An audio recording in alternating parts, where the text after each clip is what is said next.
I remember eating a half of an apple pie before that show that was just like car hot. Like it was just sitting in my car and it was like congealed. So I ate it like a sandwich, which is always a good idea before you start screaming your guts out. They have like a lot of sugar.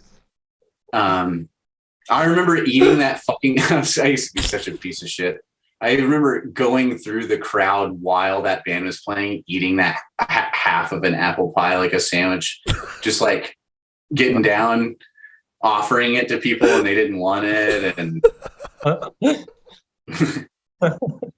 and Clint was there and he was like, dude, why are you eating that like that? And I was like, fuck you.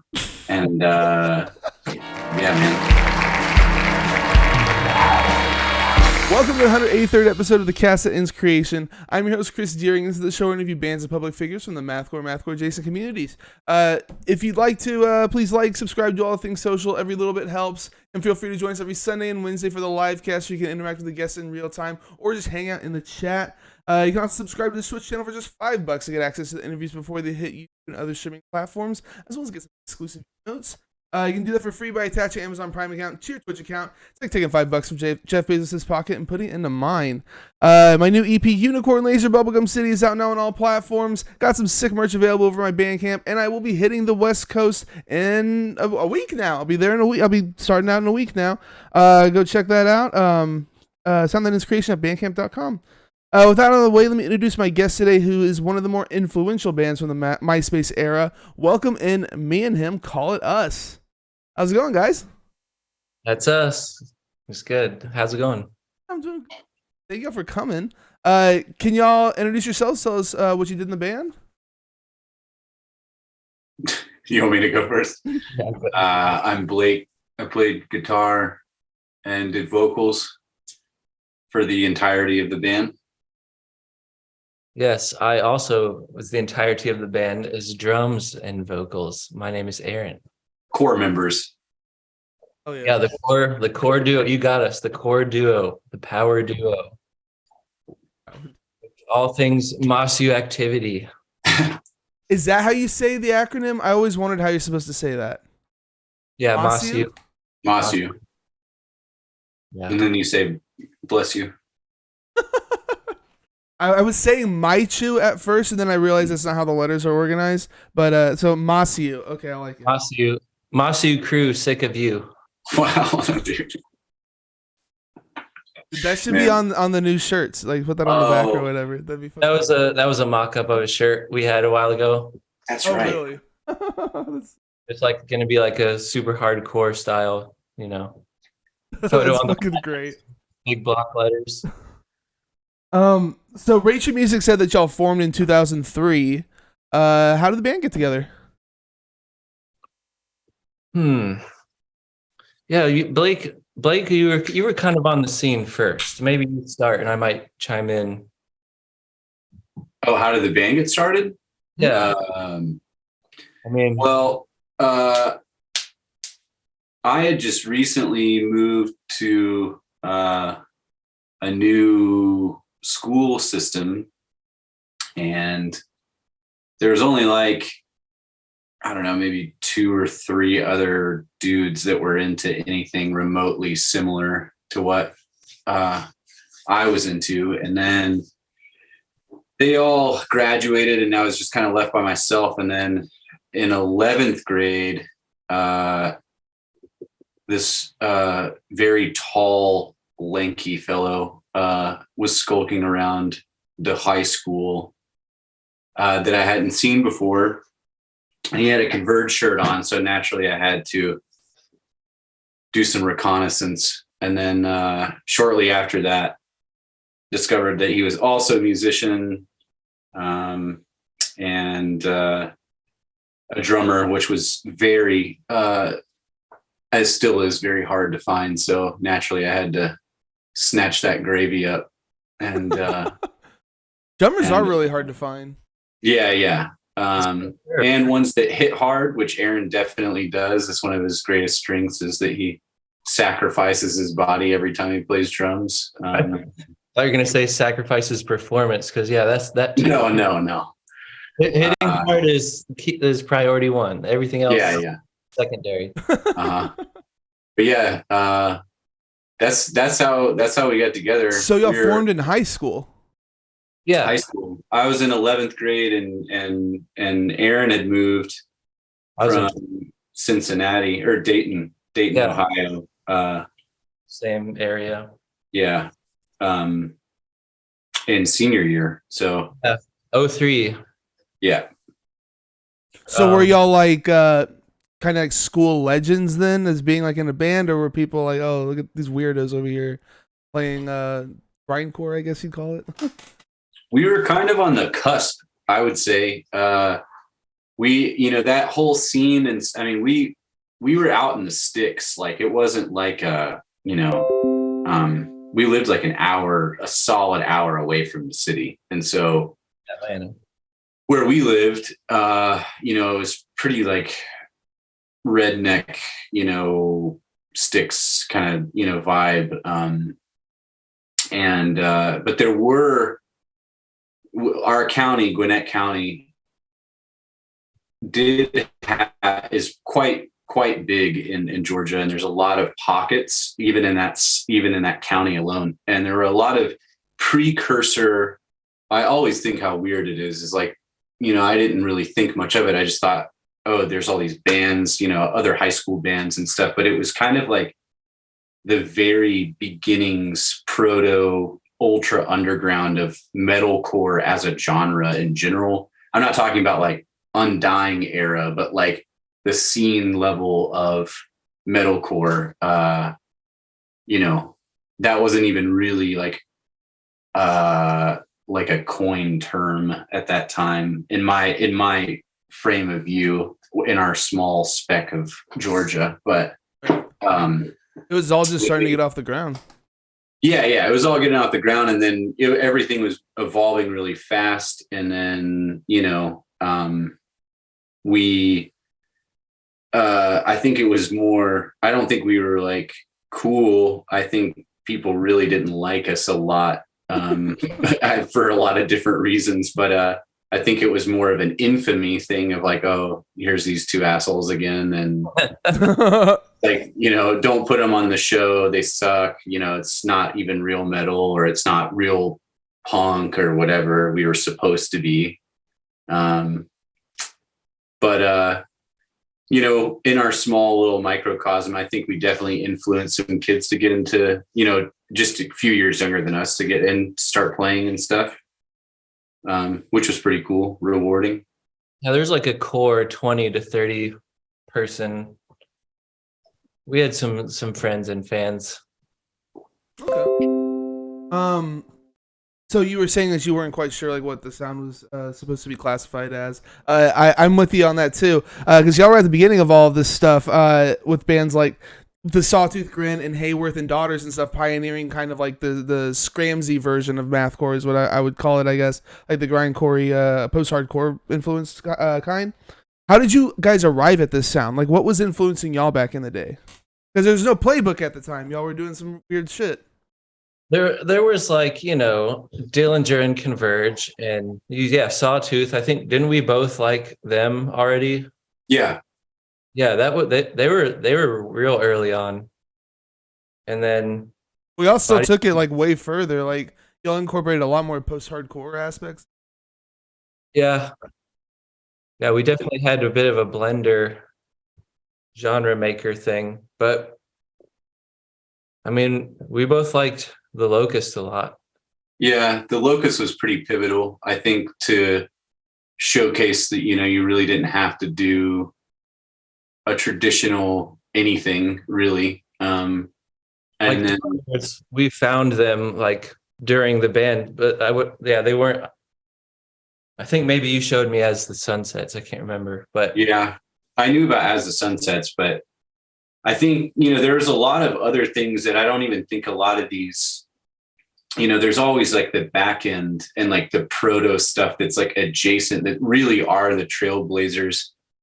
Aaron just recently did another podcast and reminded me that he introduced me to a band called Race Bannon, which I think a lot of people, true heads of whatever genre this is supposed to be don't even know about that band, but they were like complete trailblazers and as far as like avant-garde or no rules or spastic, whatever you want to call it.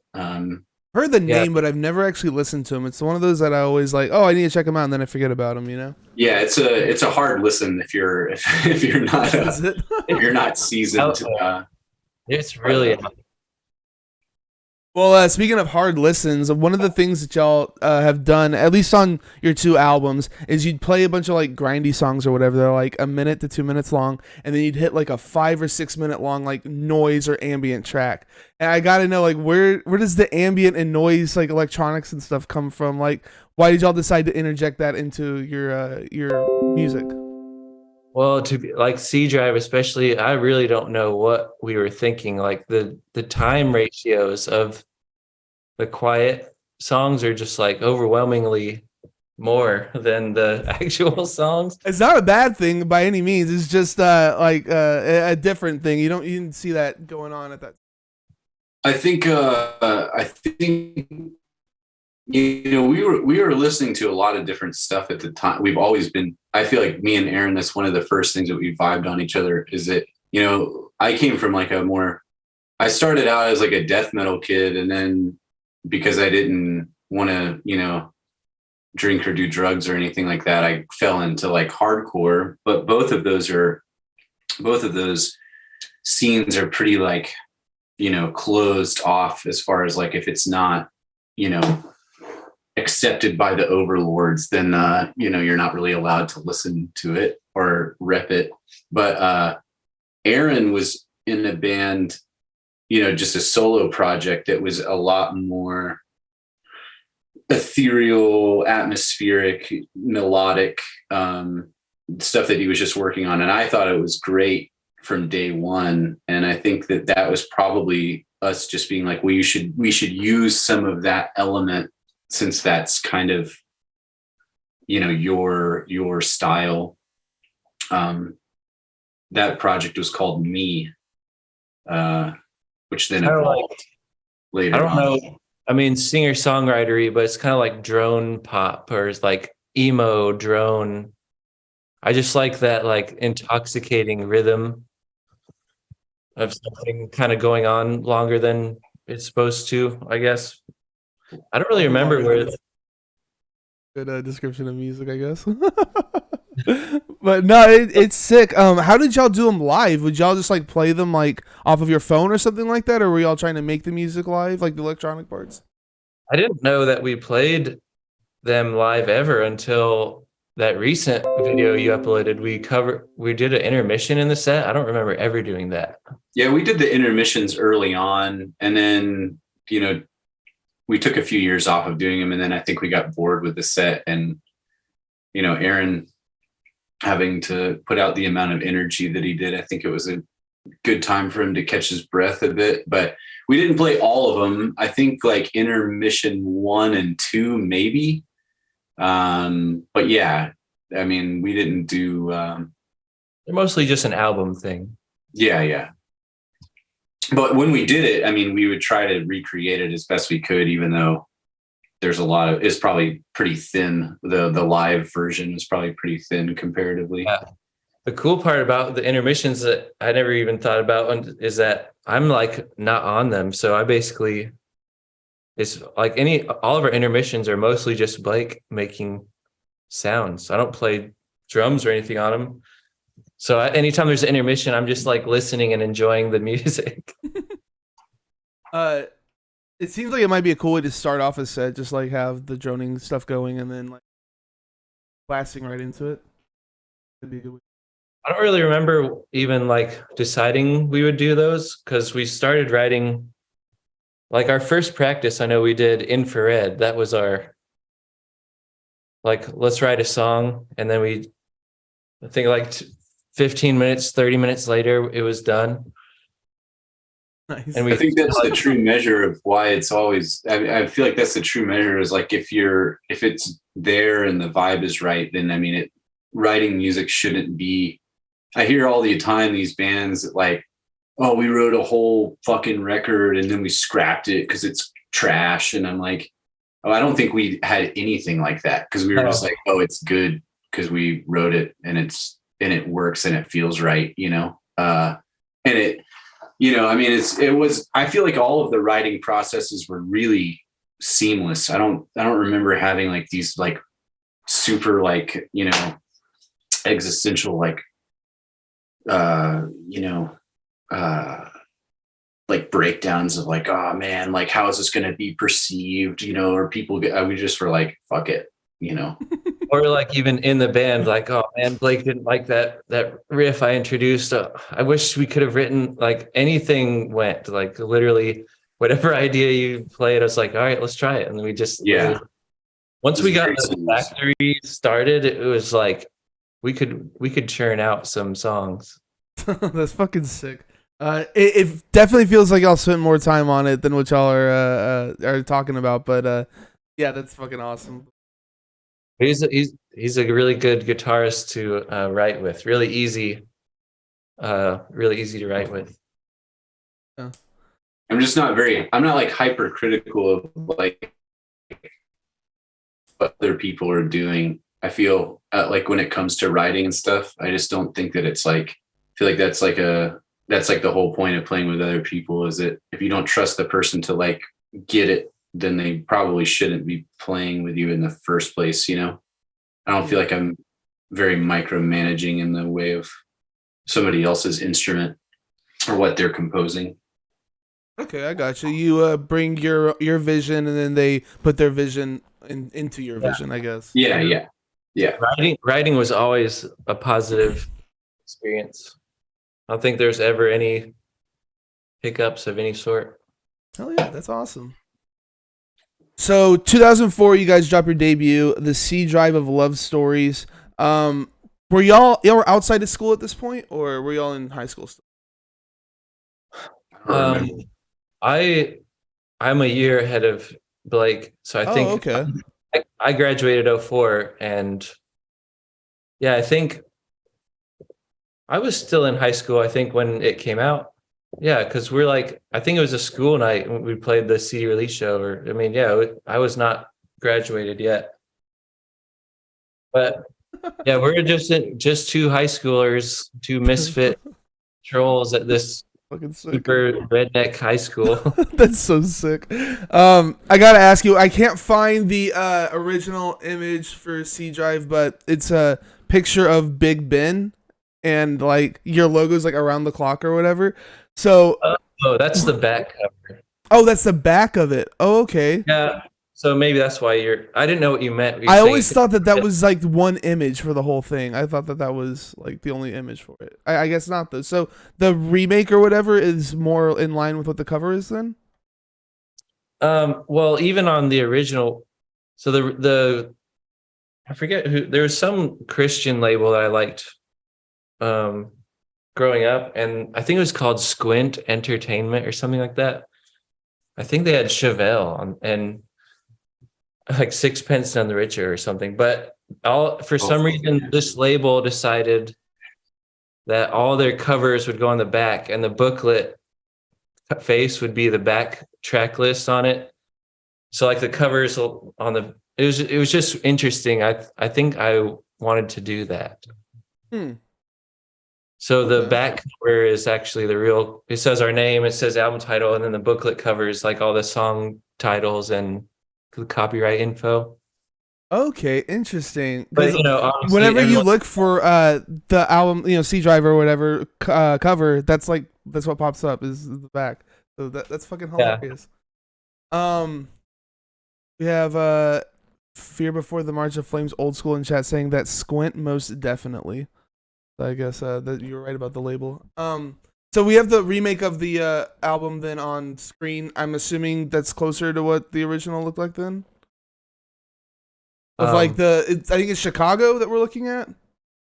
I mean, I can't see it. Yeah, yeah. And I just realized you can't see it. It's the one for that y'all had with Wax Vessel. Yeah, where would I be seeing this? Is it supposed the to be one on? that you use for Wax Vessel, Aaron. It looks like it's looking at Chicago or something like that. Maybe that is the original Just cover. black and white city photo. Yeah. Yeah, I think that design is just from the CD, just the back of it. Okay. Well, anyway, Yeah, it's not really artwork, Photoshop was pretty new, and like everyone was just taking photos and slapping words on it, and it's like a design. But I got you. I think it actually looks really cool. But you have, where was it? On the back cover, I guess. You have at the bottom a email embodiment at AOL.com. I'm assuming that that's not an active email anymore, right? no, that's weird. So why not make one for the band? It's like me and him call it us at AOL.com or something like that. I think we did later on. Yeah, I thought I photoshopped that out. That was like my personal email in 2003. Just like that was just the way to contact us. I guess I put it. That was actually common. That was I think I think Chris from Left 4 Dead used his personal email in the CD liner notes as well. Yeah. I think that was pretty common. I think it was like not everybody had like a computer or like access, so it's just like, oh, because I definitely didn't have a computer at the time. That was like later, so yeah, maybe that's why, because you already had, it's just like this is my email address. But, well, that's what they have on Rate Your Music is the back of that, and it's got your email on it and shit still, which I think is hilarious. Awesome. I photoshopped like waves over it, and I thought that's what I printed. I guess there's some got leaked out. I totally thought that was the cover too. That's fucking hilarious. Anyway, so how did that release get perceived by people at the time? pretty poorly, I would say. Not great. Not great. Okay. It was a hard battle, man. I mean, that's like, people didn't like us for a long time, it felt like. And then, which we did not care. Yeah, no. I mean, like I was saying, we would try to play, downtown in Atlanta, because I was in another band, like a hardcore band, and they hated that band too during the time. But then, when you quit, they're like, oh man, that band was like really good. It's like, I could have used your support when we were active, but I guess it's easier when it's unattainable. But we would try to play downtown, and I mean, I don't know. I don't even know how old some of those people were that we were trying to shows that we were playing with like other Atlanta bands. I don't know how old anybody was, but they definitely let us know that we were too young to like hang out or like be accepted. So we were kind of like the weird like little brother of everybody. Nobody wanted around. That's the way I felt anyway. Well, it kind of makes sense because all this stuff was like still coming up at the time or whatever. But yeah, you guys are this album like inspired a bunch of people. I gotta ask you, what's with like the song names, like especially the Peter Jennings one? Like, do y'all have some kind of vendetta against Peter Jennings or what? I think me and Aaron just have a really dumb, weird sense of humor. I think that it was just like we didn't. I don't know. I think all of them just were like making us laugh in the beginning, especially in the beginning. I think we got a little bit more mature and serious as we went on. I think a lot of bands end up doing that when they're really young. If they're not trying hard to like fit into a certain mold, I think it's really easy to just think of something absurd. No, that song title slaps though, so it's fucking dope. I think that's, you made that up, Blake. I don't remember. We had like I think I was just trying to make you laugh, and you're like, oh yeah, we should just use that. We had a communal like lyric notepad that we just kind of throw around, and you just sneak something in there and try to make someone laugh when they open it later. But, yeah, just the pursuit of absurdity for sure. Trying That's to say awesome. the most weird, off the wall things. And I gotta say, the breakdown in that song has to be the heaviest breakdown I've ever heard. I love that so much. Oh my god! The only thing I wish that y'all did with that song to make it better is for the breakdown to come back again at the end. But that's fucking amazing. That breakdown is so good. Holy shit! We used to do that live, right, Aaron? Didn't we used to double it live? Probably. I think we did. Imagine that the shows would pop off at that point. That sounds so fucking sick. No, not really. Really? No. I don't remember anybody ever popping off for it. Unless it was our friends, like, Destroyer or, Triumph of Gnomes would go off for it. Robinson didn't really like us very much, but people yeah. People like would yell it at some shows. Yeah. That was kind of later on, but yeah, in the early days, especially on that first EP, I mean, just another song on there. I don't think of that breakdown as being that heavy. It's not. It's pretty fucking heavy. I think the thing that makes it heavy is how quickly it sneaks up.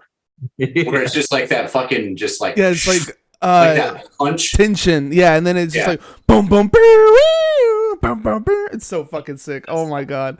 We have to thank our engineer for that one, Mr. Anthony Lunn, because he recorded all of our stuff, everything from start to finish, and he was like always trying to make us sound better than we really did. And I think that was his like thing of like, oh man, you put a fucking 808 in here. And his enthusiasm was very infectious. So when he put that in, or when he mixed it, we were like, yeah, that's what it needed. And he's really talented. He really is, man. He got really good tones out of his bedroom, and he had like a signature sound and everything. He really went for it. So he recorded everything of y'all's then? Yep. Yeah. The C Drive and Loss was recorded in entirety in his bedroom, which was like a 10 by 10. Like he had to move his bed out for drum day, and then like vocals was like in his like actual closet. And all of it was like in a tiny bedroom. We had to turn the fan off so the fan wouldn't get like the overheads, for the drums. I think we had to ask Mom to turn the vacuum off a few times. Yeah. Wait, so it was like I guess a young person, I guess, like yourselves? Yeah, he was a little older than us. He's old. Yeah, he's like 3 or 4 years older than us. Nothing crazy. Yeah, he's an awesome guy. He ended up doing my band after me and him's early stuff as well. But he's very talented, as Aaron said. I didn't know you went with him again for something. Yeah. The first two Dead in the Dirt records were done with him as well. Oh, I didn't know that. We got Mathcore Index in the chat. Just wanted to highlight him real quick. He was talking about the breakdown. One of the heaviest, the original Whammy breakdown. Yeah, that's the original Whammy breakdown. I can that. I think it was just another riff we came up with on the spot. It wasn't like that big of a deal.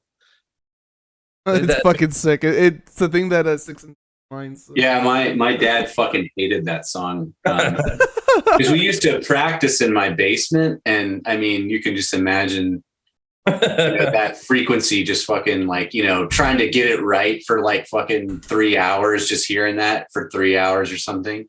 Yeah, anytime we had a writing session, it was always kind of funny to like emerge and come back upstairs and just see his parents kind of just like going about their evening, and like there's like I remember him getting on the intercom and being like, all right guys, let's wrap it up. That's I think you got it. Let's wrap it up. Like, stop playing the Peter Jennings song, please. Yeah. So y'all dropped that in 2004, and then in 2005 you had nothing. So what happened in 2005? Y'all just weren't writing anything at the time, or? 2005 was Lost year. Was it? I have losses in January of 2006. Okay. Yeah. But the duration of 2005. Writing and Oh, you're writing and stuff. Gotcha. Yeah. I mean, that took up our time. Mm-hmm. It got delayed like almost. It wasn't a year, but it was like pretty substantial. Like we were done with it 6 months, I think, before it came out. So. Oh, damn. It easily could have been a 2005 release if we had just had. Yeah, because it came out January, so I do gotta mention one other comment real quick. Mathcore Index says that now Knocked Loose covers the Peter Jennings song. I didn't know they did that. Yeah. That's fucking sick. When Nicholas contacted me from Wax Vessel, or wait, I got in contact with him from Blake giving me his contact, but that was like one of the first things he told me. That's sick. I had no idea they did that. That's crazy. Yeah. I tried to hit them up on Facebook shortly after discovering that, and they kind of were just like gave me the Bill Murray and Life Aquatic. Cool, man. What the fuck? He's like, hey, I wrote that. That's cool. It's cool, man. I was in that band. It was very cool. And cool, man. No, he says, all right. He goes, okay, man. Oh yeah, okay, man. Yeah, exactly. Yeah, just like That's that. Crazy. Okay, man. But I was like, yeah, you guys are pretty big, so I guess you can just use it for no problem. That's so weird that they wouldn't be more hyped that you were reaching out to them then. Yeah. I thought they would be too, because I mean, it's like we're pretty fucking obscure, I would say. So I feel like I don't know, but maybe they'll see this podcast and Oh, there's no shot they'll see this podcast. They're way bigger than we can have a conversation. Dude, they ripped that cover though. It sounds really heavy. That's crazy, dude. What the fuck? You just covered the breakdown. I love that. It's not even. Yeah, their dog bark breakdown is pretty heavy, though. I will say that. Man, that Tear in the Fabric of Life EP is so ridiculously good. Yeah. Oh yeah, those motherfuckers are heavy as shit. Mm-hmm. Yeah, it's one of the heaviest things I've heard in a while. So that was the thing Nick showed me. He was telling me that there's kind of like a scene revival happening. This was 2018 or 19, and I did not know that was happening. But he basically sent me that video. He's told me Knocked Loose is covering us, and I was like, "Who's that?" And then a couple other things. He sent me a list of like a couple bands to check out, but I quickly became acquainted with a lot of them, and it was like, damn, there's really is like a scene revival happening, which is awesome because it was a cool thing. I'm glad it's back. yeah, I was trying to find the Probably video never where they. go away, really, but I'm sure it just got more popular again. I mean, yeah, I think it's now that like the kids are growing up and they've got money to spend, and they're like, oh man, I wish I could like find these records again. You know what I mean? And Yeah. so yeah, now they're putting more money back into it. So anyway, with Lost, I saw on your Bandcamp that y'all have a version that's Lost 1.0 that was recorded in less than a day, is what it says on Bandcamp. That's like rough versions of the songs, I guess. Yeah, well, it's the real tracks. Yeah, that's just like the raw takes of, Blake hooked up and I tracked drums, and we just like recorded the skeletons of all the songs. And Wait, so you did all the recording in an afternoon? Well, just like the guitar. He added more guitar later. He added bass later. Okay. And then we did vocals later. But that was just like, we were practicing a bunch, and we're like, all right, let's do it. Let's get this album going. So we went and tracked 9 or 10 songs, and he was like, sweet, and gave us a little CD of it. And we kind of just kept writing from just listening to that in the car a bunch. Like it was months went by, I think, of just continuing to listen to it. And I don't know if other stuff came up. We may have even like toured or something, but we definitely weren't in any hurry to do it. So we just like, let's take the first step, and we tracked all that. And Blake's had that this whole time. So he sent that to me when we were going to put out the Wax Vessel box set. And I just didn't really want to, it's just a little too redundant. I didn't want to like. I hate when bands have just a ton of different worse versions of songs. I wanted to keep it like pretty streamlined, so I just left those off. But Okay. a couple years later, I kind of forgot I had them, and then I was just like, oh, I'll just throw this on our Bandcamp. It's kind of interesting to see like what the first version of the album you heard was. You know what I mean? Yeah. You know what I mean? So cool to hear That's that the stuff. type of thing people enjoy these days, and I just figured why not share it. Oh, yeah. But yeah, we kept writing after that, even though we had those tracks, and Oh, I know you did a couple of different things in 2006. But I wanted to mention this was your first release, right, on Stick Figure Records or Recordings, or how do you pronounce it? recordings. I think he goes with. Okay. Yeah, Gavin, who's someone in the scene, like finally said they liked us, and we were like, oh my gosh, finally someone likes us. And he just was like, hey, you want me to distro some of your C drive CDs on my website? And at the time, that just sounded like insane. Like instead of just hand making them and giving them to our friends, like there's going to be like a label having some.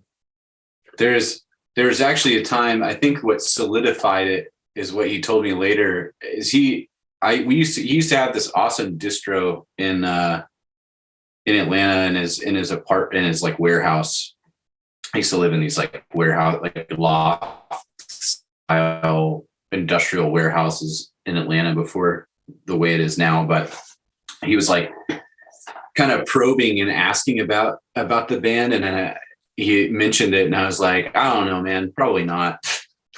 Like we're waiting for Trustkill to come for us. We don't really want to sign anything right away, and I think that really tickled him, and so he was like, he's like, oh no, I'm for real. I'll actually do it. I was like, well, okay, I guess, but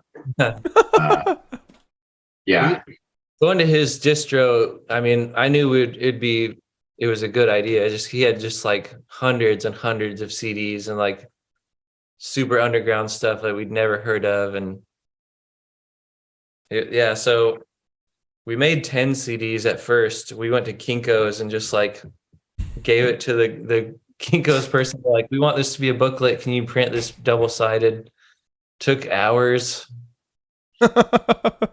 Finally got it close to lining up, and we just made 10 copies. I mean, that seemed like a lot at the time, but it did. Yeah, I think we sold all 10 of them at our release show when we played with Final Expression. Blake's. Oh, right, that version. Yeah. Okay, now I remember. Yeah, because our first show was with Final Expression. Blake sold the band that he said he was in when I first met him. And we both played that show because I joined playing bass with them.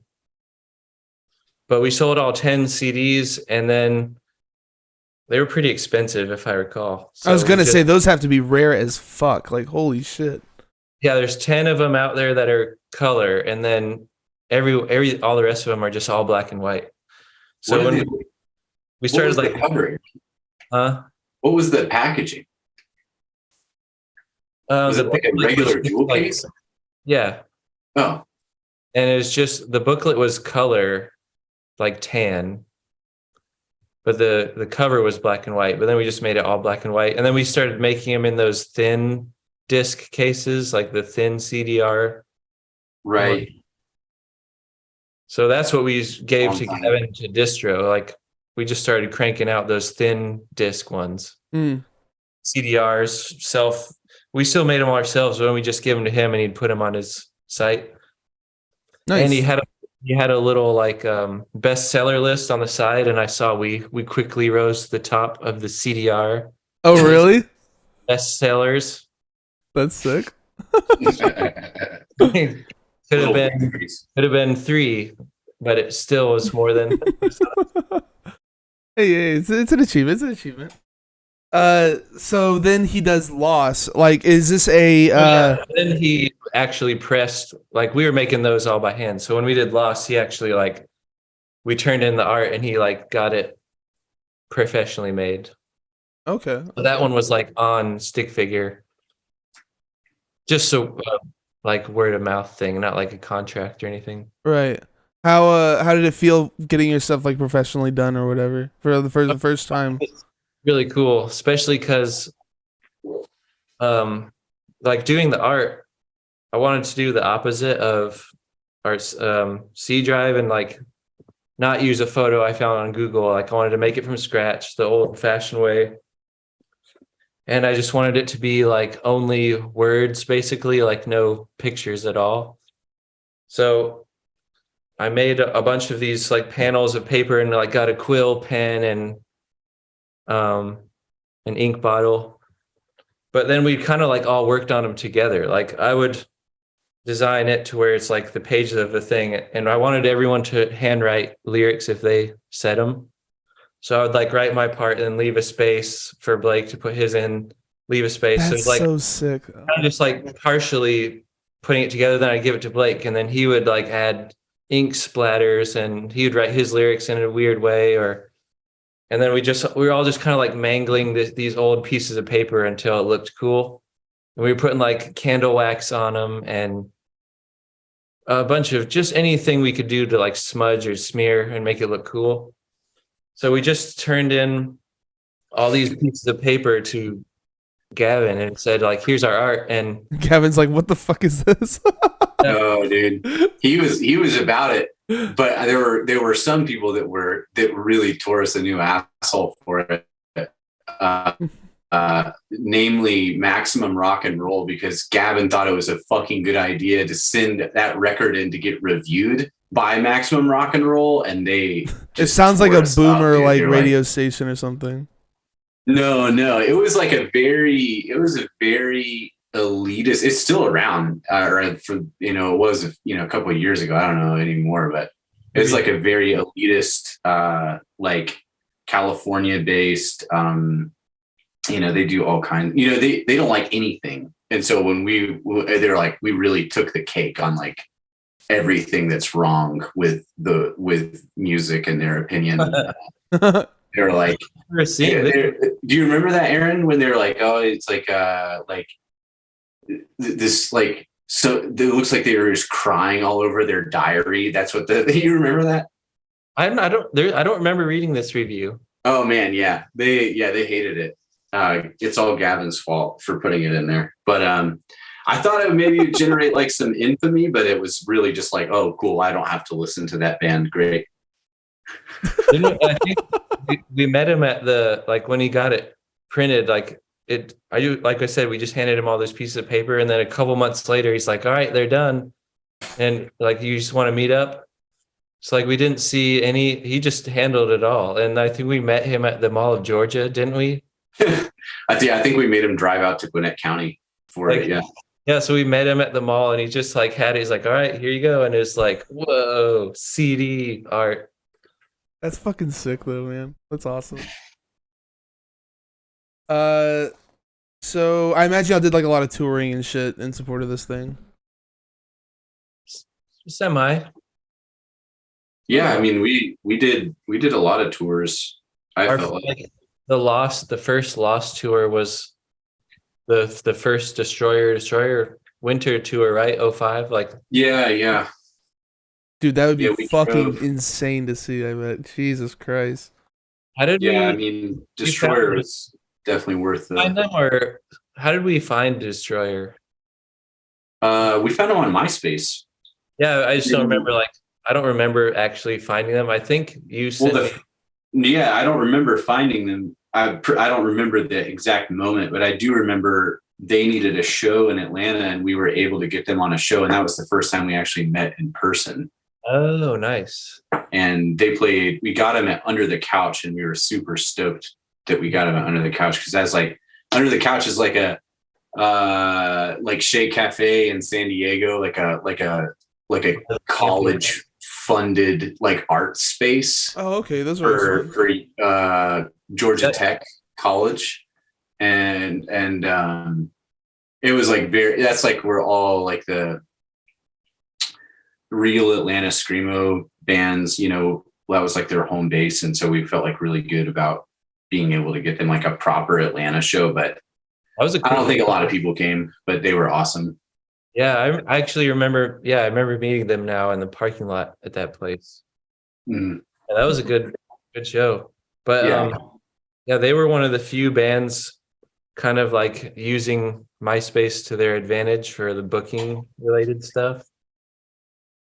Which Blake here was our resident in-house booker and he's killing it. Yeah, whenever I talk to like old bands about like booking and stuff like that, y'all, it sounds like it'd be awful, like to go back in time and have to put together tours and shit like that, just like through like telephones and like fucking emails and shit. Yeah, there were a fair amount of mishaps. I mean, obviously, you drive fucking 9 hours, the show's not even real. The venue's been closed for like months and they're like, yeah, we booked you at the thing. And, or yeah. Did that happen to y'all? Yeah. We were on tour. The thing that I'm referencing is we were on tour with another of our friends' bands called the Blue Letter. They were originally from Sacramento, and we drove from Sacramento to Salt Lake City. Maybe we drove like 9 hours. I'll just say we drove 9 hours. The final thing was in Salt Lake City, and then those dudes were like much older than us. And they were pissed. And so I used to have this like makeshift tour contract where I was like, give the promoter and the promoter's address and phone number, like just in case, I don't know, for whatever reason. And so that dude put his real address on there and we rolled up on him in the middle of the night. And, he opened the door to like 10 dudes, that are pissed off from driving 9 hours. And he was like in his wife's bathrobe, this like pink bathrobe. And we shook him down. I mean, we didn't, but Blue Letter did. They were they were furious. Yeah. This sounds like a scene from a movie. It was. I think it was like borderline illegal what we did, actually, probably. But, he gave us like $20 or something. And but I mean, he did like totally ghost us day of, and like he was kind of scummy. It was. He kind of like deserves it. Yeah, I'm with you. Yeah. That's funny. I mean, there was no violence, but there was threats of violence, intimidation for sure. Yeah. There's Blue Letter. Yeah. Well, when you're like, it's hard to organize all the different days and like you got all these big drives. You need people to come through for you. So when people actually did come through it for us, it just was like, it felt so much different than those are connections we knew we should pursue. Like basically like Ethan in Denver. Yeah, we've been boys with Ethan from Primitive Man, way before Primitive Man. He's probably, I would say he's probably the most, has been the most helpful to my musical career from out of most people. Oh, really? Wow. And definitely one of the most helpful for me and him, especially early on. He was singing to the trees. We played with them, and he set the show up and booked it and got us. He used to have an amazing warehouse space in Denver called Monkey Mania. Mm-hmm. This is just this gigantic warehouse where they like lived in the front, and in the back was just this like loading dock type situation. That was that they did shows at. That's sick. Yeah, I remember we were double booked, or no, they had booked us a show, and then Tragedy had booked a show the first time we went to Denver, and like they still played the show and paid us. I mean, he paid us out of pocket our guarantees, which is like we like couldn't even believe it. I mean, our guarantee at the time was $150. So high rollers. Yeah, 150 for us, and then 150 for Destroyer, and that may have been. I was just like, man, that's like the best. That's like the coolest move. No, it is really sick. Yeah, I think that was the first show we actually got our guarantee. Like, yeah, probably. Yeah, Actually got probably. $150. Like we're supposed to be getting this every night. Yeah, probably. So it's funny that you mentioned Blue Letter though, because your next release was a split with them, the only split that y'all have done. Why is this the only one, and why did you choose to do it with Blue Letter? Did they contact us or? I don't remember. I know that those we were in the process of writing some songs for an upcoming release. We didn't know to what extent, but we were kind of like shopping. I think anyone who is familiar with, the progression of the band definitely saw a big change in that. And I think we were actively trying to, I don't know, expand and evolve the sound at that point in time. And I think we had already recorded those songs, and I can't remember how this all panned out, but they were supposed to be like shopped around to go on to like another full length on a proper label. And then that label, basically like led me on for a year and then was just like, yeah, dude, it's not going to happen. And then, so I think those three songs were just kind of the first in line as far as like chronologically written songs. So we were like, well, we were like playing them live for a long time before they were recorded. And then, yeah, Blue Letter is just one of those bands, that every once in a while you meet on the road that, you vibe with, and they wanted to do something, and it just felt right. Okay. And he ended up, Dan from the Blue Letter, the Guevara Entertainment, that was his label. So I think that was another kind of like piece to the puzzle as to why we were down to do it, because it was like a 50-50 split as far as, whatever proceeds or whatever. Okay. But yeah, it just made sense in a lot of ways. I was excited to have vinyl. I thought that was cool. Oh, y'all had vinyl for that one? That's sick. Well, it was a 7-inch, but Hey, vinyl's vinyl. Yeah. Yeah, we were stoked to have stuff on vinyl finally. It's a weird experience to. I don't really remember why we recorded 6 songs and then just took 3 of them, and some strange decisions. I guess at the time they felt right. So Okay.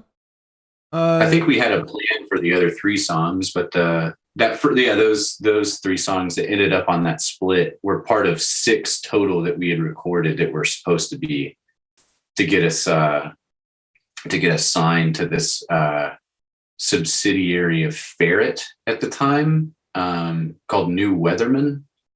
And that dude like led me on for like a year straight. Just like, yeah, man, we'll talk in a little bit. He and then that week that he told me no, they ended up See You Next Tuesday ended up being the one that they picked to get signed. So oh shit. That's how that worked out. But that's why they're on Ferret, or we're on Ferret. They were just a little bit more oh, I thought that was something. I thought that was Heavy Lolo. I'm thinking of a different label maybe. No, Heavy Lolo is the one that was trying to help us out to get on it. But right. See You Next Tuesday is who actually got signed. That's crazy. Dude. Yeah, Heavy Lolo rolled through Atlanta and played at the Masquerade, and were like helping us out get on it or something. They seemed like they really wanted to help us. They said some nice stuff from stage, just like they were also kind of surprised that no one was like, they thought we'd have like a big local following, I think. So they were kind of like confused that no one watching us. Yeah. So then you had your final studio release, I guess you call it that. Friends Applaud the Comedy is over. So why is this the last one? Why was it done after the split? To talk about the release a little bit. During during me and him activity, I think that was the end. The 7-inch was we did C drive lost and then that 7-inch. But so this was after that then? I mean, it's kind of that's just the name of like the full release of all 6 songs from that session. We didn't really like officially put that out till the Wax Vessel epilogue box set, but there were a lot of people that tried to like poach it over the years, and like me and Aaron were kind of estranged at that time during that period of time, and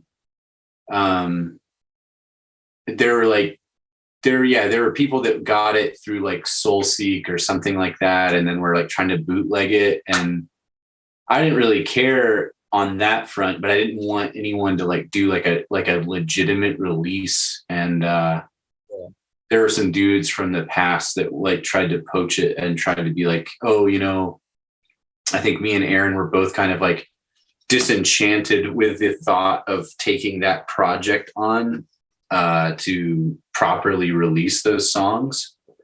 And so I had to put a stop to a few of them, but I mean, all of those are, from that six song recording session that were supposed to be for a potential follow-up full length. And that's, like Aaron said, that's just what we called that grouping of songs. So what about the Meadow Drive sessions then? If this was just like leftover recordings, why aren't those recordings on this? Yeah, separate writing session. I mean, 2006 was kind of our year. We had Lost come out in January, and then the summer we did Meadow Drive sessions, and then in the fall we did the Friends Applaud thing. So we're busy writing. Mm-hmm. And I think the Friends Applaud one was super delayed and got kind of cut into pieces and just sort of like didn't come out quite the way we wanted it. And I guess I forgot about the thing with the label falling apart. So just felt like defeated and annoyed with those songs, I guess. So we probably just like walked away. Mm. Yeah, and Meadow Drive was like kind of transitionary, if that's a word, transitional. Yeah. Transitional writing. I feel like a lot of the songs on Meadow Drive were kind of written off of the fumes of loss, stuff that we had previously unfleshed out, and then they didn't really feel right to continue to pursue. Really? Dude, I love the direction y'all were going with that. I honestly didn't even know that Meadow Drive sessions existed until just like a week ago or something. And dude, they found fucking amazing. Oh my god. Y'all should have definitely kept going with those. I like the direction too. They just needed to be changed a lot more. They sound really demo-y to me. That's one of the only things we recorded. So that's just in our other guitarist at the time, Chris, was just in his garage. So so we didn't actually go to Anthony like in our studio for that one. They were supposed to just be kind of They sound good as fuck for coming out of a garage too. Like that's dope. And it's like raw mix, like really just direct in everyone. He got some levels and was like, all right, hit it, and mostly first take, and just like bounced them and got out of there and never touched him again until Wax Vessel again. Yeah. The song was cool, but like they needed some work. They just kind of felt a little amateur-y still. And there's a couple songs that was like the 4th time we had recorded them. Like it's just kind of like over. We just like it felt fun to just start over. And then we wrote my 6 favorite songs we wrote and did those with Anthony. And again, it's like felt kind of like a rebirth. The direction on that is like that's what I mostly want to be what people remember us by. Everything before that is kind of amateur sounding to me, I guess. I don't know, man. I think that y'all were fucking ripping back in the day, man. We were definitely more wild in the earlier phase of the band. But yeah, the song on Meadow Drive, I think it's just called Song One. If I remember correctly, we played that one like that was like the first real like Fume song after Loss, and we played that one live a ton. Is that Craig one? That you're Craig one, yeah, Craig one, yeah. We gave them all real titles for the actual release. I don't remember which one. Yeah, but Stay, I think it's called Stay. Because I texted you and said we have a couple songs that just have like working titles, and we kind of like that's right. Extract some words from the lyrics. Yeah, that one's called Stay. Yeah, Stay was like lingering for sure. Mm. I like that song a lot. Those sessions, we recorded with another guy that Blake met at school. His name was Craig something. I don't know. he was like our sound guy also for a few shows. But we went to his house and recorded 2 songs, and it was Stay and Charcoal, which is at the time they were Craig 1 and Craig 2. And those the versions that he did, I don't think I have those anymore, but technically there's more demos of stuff that isn't out, but just too many versions starting to get confusing. I don't like people hearing all that stuff usually. I got you. So why did the band break up? I was just tired, man. I don't know about you, but yeah, I feel like it's a weird time after high school.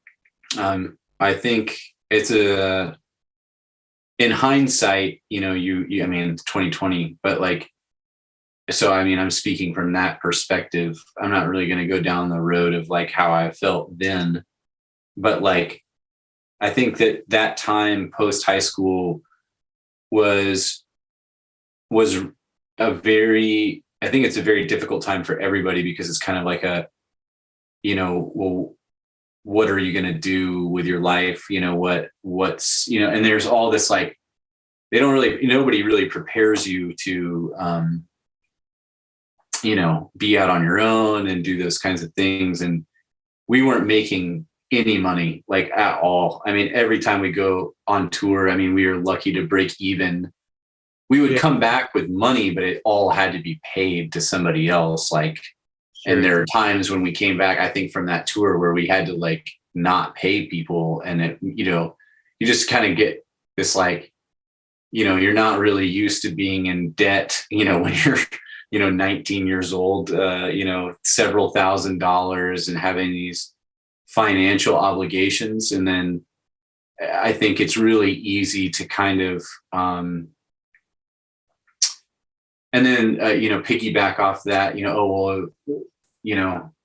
I can't pay that. So, that's stressful, and you kind of turn a blind eye, and then you kind of utilize, tour friction and stuff like that to kind of accentuate why, you're behaving the way that you're doing. But the truth is, I think that each one of us was going through a very difficult time in our life of figuring out what to do, because, like I had said, I think we were really banking on getting signed to a proper label and it becoming a little bit easier. Like not having to work so hard to book things, getting on like package tours and things like that. And then when it crumbled, I think it was just kind of like, we put all our eggs in one basket, and then it just kind of, didn't do anything. And it was really hard. It was like a lot of hardships. Just personal stuff too. I mean, I'm not going to speak for Aaron, but I know Aaron was going through a lot of stuff in his personal life, as was Jeremy, which, I consider Jeremy to be like the most like solid member we had as a band outside of us too. And Jeremy's in the band. And I feel like we it was just like a really hard time. I feel like, and I kind of, this whole like resurgence of everything, I want to be stoked for it, but I'm also, selfishly a little like spiteful that like our hard work and like struggle and pain and all that stuff was kind of just like helping other bands, like really like goofy bands. I never really thought we were like a goofy band, even though I think a lot of people wanted us to be, but like get up and like pave, make a space for them. And then it's like, there's no real, the thing with Wax Vessels, the closest we've ever gotten to having some sort of like finale or like, I don't even know the right word to say. Like your due, getting your due or whatever. Yeah, just having some sort of reward at the end for like, I mean, there's just countless stories of us, I mean, our first tour was done in 2 fucking sedans, like, 2 members in one, 2 members in another one, and our clothes and gear and, driving all the way up to, fucking Vermont or wherever we went. No, I guess we just went to Pittsburgh, but still, and then we couldn't get a real van, so we got a fucking Astro van, and that was like substandard, I traded my sedan in and got a crappy van, and it like broke down. It was $1,600 at some random. We had to like all put our cards out, and then it was tough. I mean, the touring aspect, we really tried hard, I felt like, and I know that personally I feel most responsible for like pushing the band as hard as it did go, and maybe not being as open to like hearing people struggling or not vibing with the plan and things like that. But yeah, you definitely became the band leader. Like you were the one keeping us afloat and like getting us to press onward. Yeah, but there was, I don't know what happened. I spent enough time in the van, you start to get on people's nerves, and you don't even know you're getting on people's nerves, and they're just like biting their tongue like for a couple of months, and then on top of every other thing, I think it's just like I really do believe that if we were to have got on a proper label, I think it would have been enough incentive and enough of a like, thing to be like, okay, it was not for nothing. But when we got home, it kind of just felt like, okay, now what? We're just in debt. We're miserable. We're tired. And then the only person that you can like get even with or like have, say anything to is your friend, which is the wrong way to do it. But when you're a kid, that's the only person that cares about your situation. So that's the only person you can say anything to. Yeah, it's just like eventually, like when do we just jump ship? Because it's just sinking lower and lower and just keeps going down. I could imagine it's like way harder back then to like make a name for yourself than it would be now as like an independent artist, because like social media is like a huge thing now. You go out on tour and people will be like recording you playing and then post it on their shit and then share it around and stuff like that. So I feel like it's a lot easier now for an independent musician than it was back then. And yeah, kind of sucks that how all kind of like fell apart for you guys. Yeah. It wasn't a graceful ending, that's for sure. It kind of just all fell apart. It's like it ended with a whimper, I think is the term. No dignity. Yeah. Well, you were saying that y'all were like you're looking for like your due or whatever. You know how you could get that is by reuniting. Like that'd be fucking insane. I don't think I can hit those notes anymore. Is there any chance that this could happen? Yeah. If we did it, it would have to be Aaron doing all the vocals, because I can't get that high anymore. Ironic, I can still, it's still in there. I don't know how. Oh, I know. I'm sure it is. Yeah. I think you were fully pubescent at that time, and I was still coming blooming Yeah. a little bit. So Yeah. It seems weird if we did a reunion. I don't know, but Why is that? like, Why does it seem weird? I don't know. It was kind of just like seemed like a very much of a time and place thing for us. But I feel like the only way I would be down to do it is if it was like a lot of other bands had gotten like a fest together or something, and it wasn't just like us doing it for us, you know. A If fest like Mathcore Index Fest? Who also I just don't know. commented in the chat and said please. So the other thing is, I can hit the vocal stuff still, but I'm not at that level of drumming anymore. I'd have to practice so much, and I don't know if I could do both. I mean, we did vocals on both of us, like on and off, but even just doing like half of them, I don't know if I am physically capable anymore. oh, I think you could do it. Come on. But You've been running, dude. You got the stamina. yeah. Dude, you're in shape. We see the way that you look. You're in shape. You got this.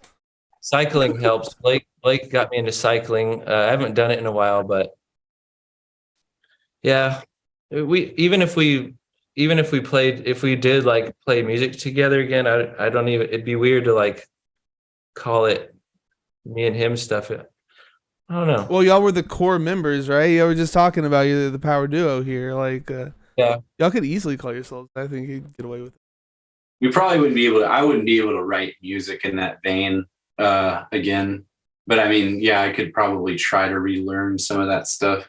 It'd be definitely the highest my guitar's been tuned in the past 13 years. Gotta That's for sure. gotta tune back up to drop B. No, dude, it was higher than that. I think it was in C standard most of it. I think you discovered B in there at some point.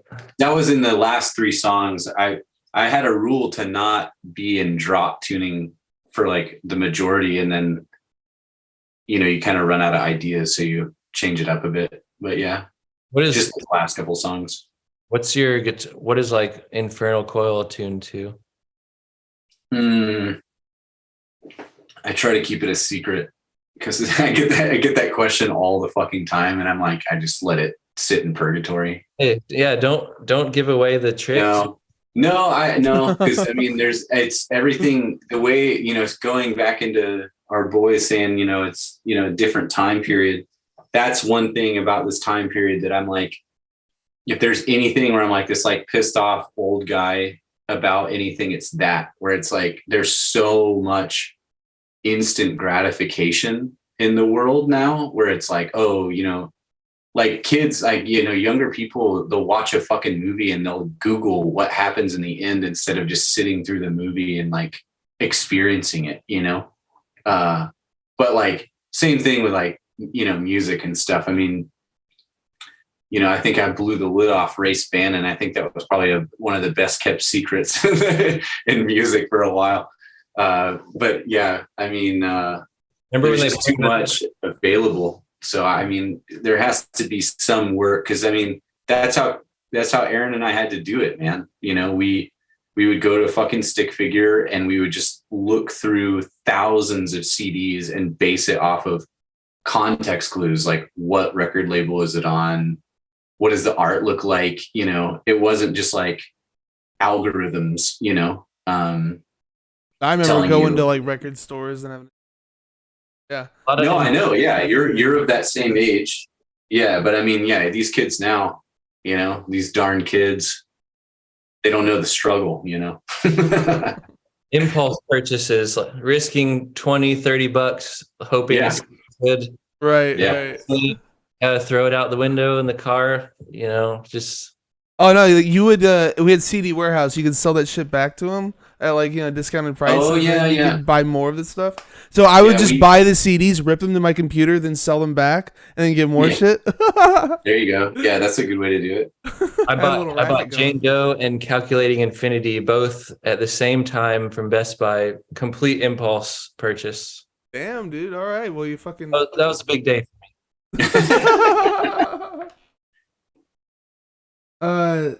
So Remember that race band and gospel house show, Blake? Yeah, dude.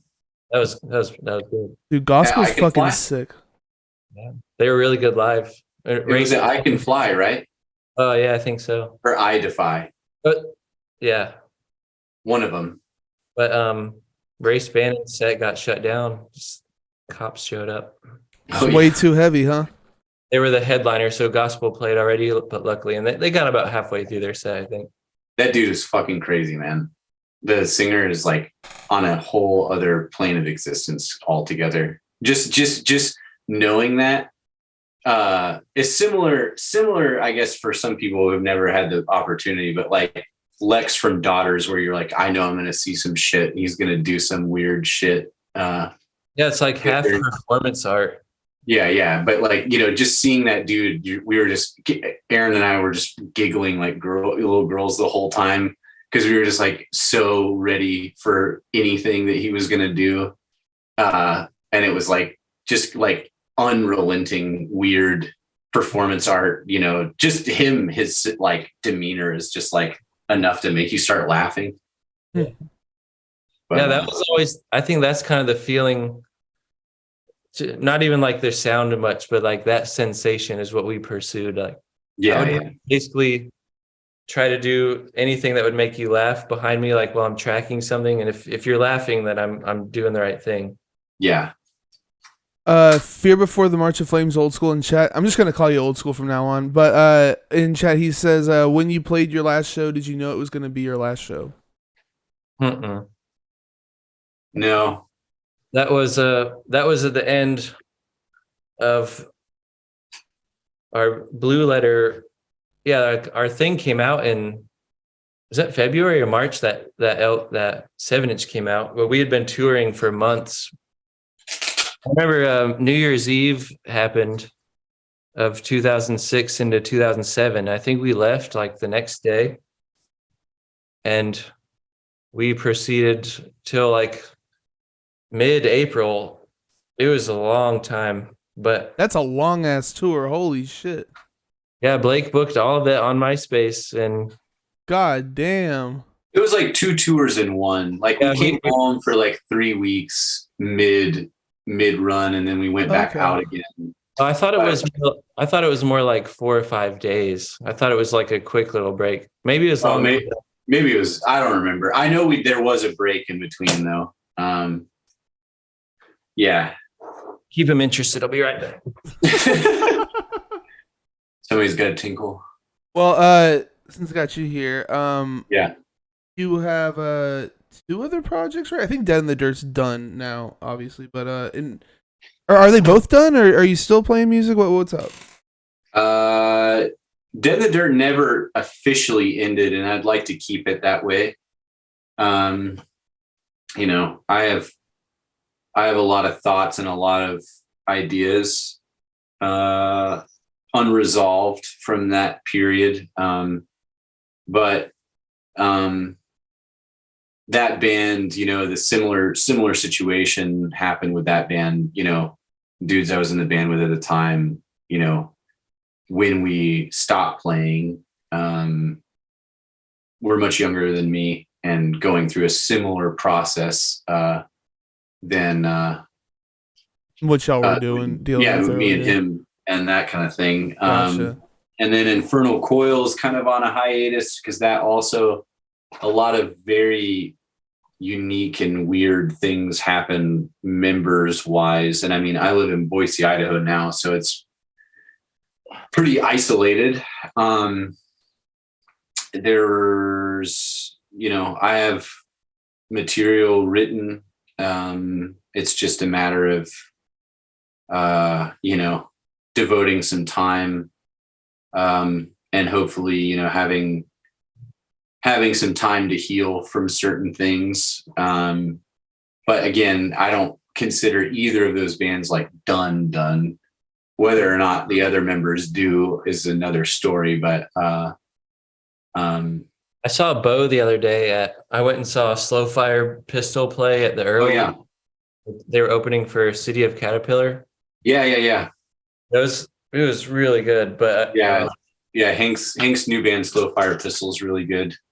it was incredible. I've heard their albums. It didn't prepare me. I mean, they're loud and super aggressive. Yeah. But yeah, Bo was there. I talked with him a little bit, and he said he'd been chatting with you a little bit too. It's pretty cool. Yeah. He's Yeah.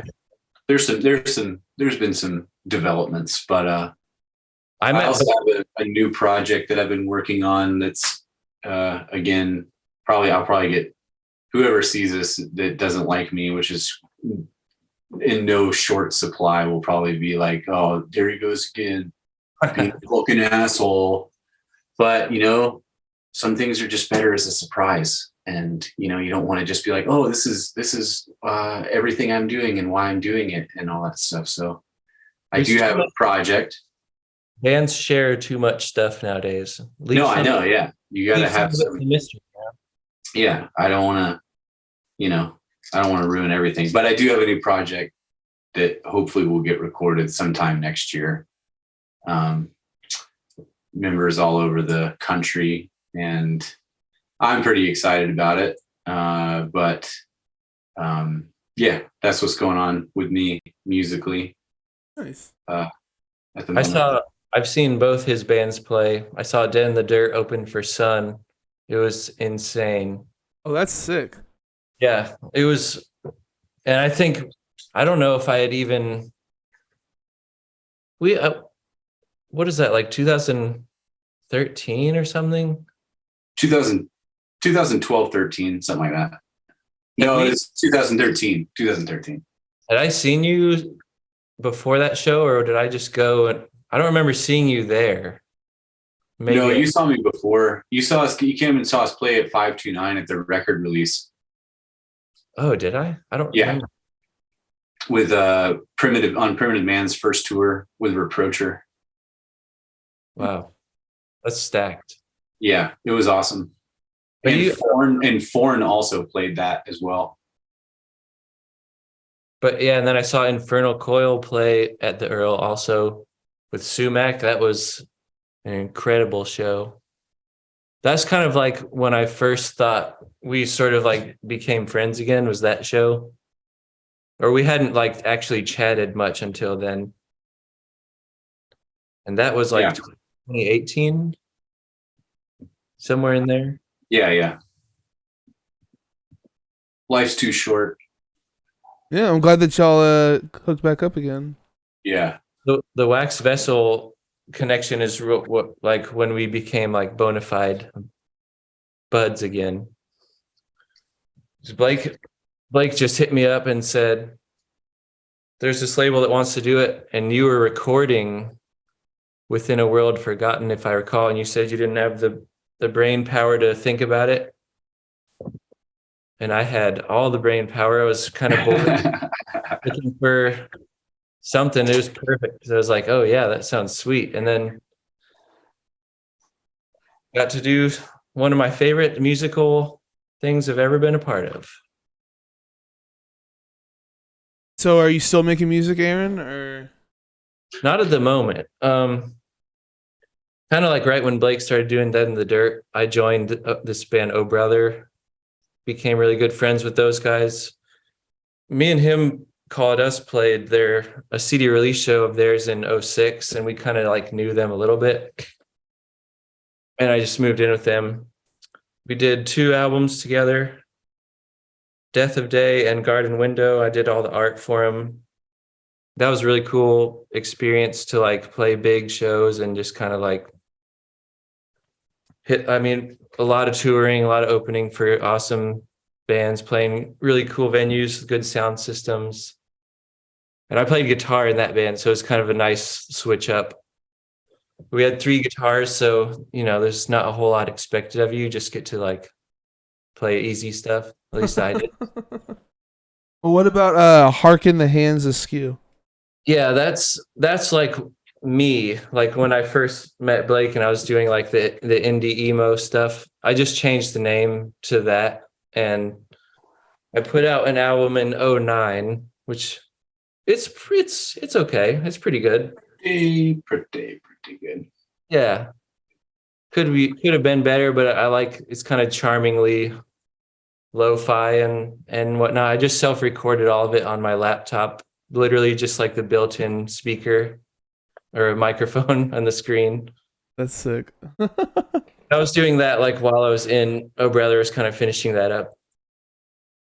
And I played Jeremy also is just put out a record under a moniker called Marble Rose. It's kind of like atmospheric, funeral doom-esque, like all piano synthesizer. He's also a fantastic artist. So anybody out there that's looking for art should definitely hit him up. Very unique. I heard about this project, just news to me. Yeah. He it's been it's again that elitist is coming out where you don't just make the ad campaign, I think, but yeah, he's been working on it for a long time. I'm glad he finally was able to put it out, but yeah, visual artist as well. Like he's one of my favorite artists, honestly. yeah, he did a few of the art pieces for me and him that were in the collection via Wax Vessel as well. He did the demo collection artwork. Right. And he did some Dead in the Dirt art, right? Yes. Oh, I'm thinking of Infernal Coil. I meant He did do some work for Infernal Coil for sure, and I think there was some for Dead in the Dirt. Maybe I can't remember off the top of my head. he did a few monopolize that shirts. aspect. We got him. Some, I think actually it was after I was in the band. 2012 was when I was in. That was my last show, but I think they got him to do some shirts for them too. Really cool. I went to his art show he did, and there's so much great stuff there. Yeah, Jeremy Theory, Southern Oracle on Instagram. Old School in chat says, I remember seeing Me and Him Call It Us during their last tour in St. Louis and at an old school house. A friend of mine asked if you had any unreleased songs, and you burned a CDR of 11 songs, some with mixes that I still haven't heard anywhere else. I remember telling Aaron that I put your album on my PS3, one of only 3, and he was blown away. So I guess you had some I feel like I remember this story. I remember the PS3 aspect of that story. Must be stuff that you like did with Wax Vessel afterwards, I would imagine. Like, so it's probably released by now. I think that's probably just the Lost 1.0 thing. Or maybe Meadow Drive. I don't know. But he says, also, I remember I got a 3-inch CDR of music from Jeremy with the name GTB called Jedi Returns EP. Do you have any info about it? I can't find anything at all about it beyond that. I'll have to text Jeremy about it. Maybe he'll text me back. GTB? With the name GTB called Jedi Returns EP. That's kind of a weird way to phrase it. I don't know if he like Jeremy is the one. Yeah, that sounds like okay. I'll text him right now and ask him. So you guys have played a lot of shows. Obviously, what's the best show you guys have played? Is that what you were saying right when we first? Yeah.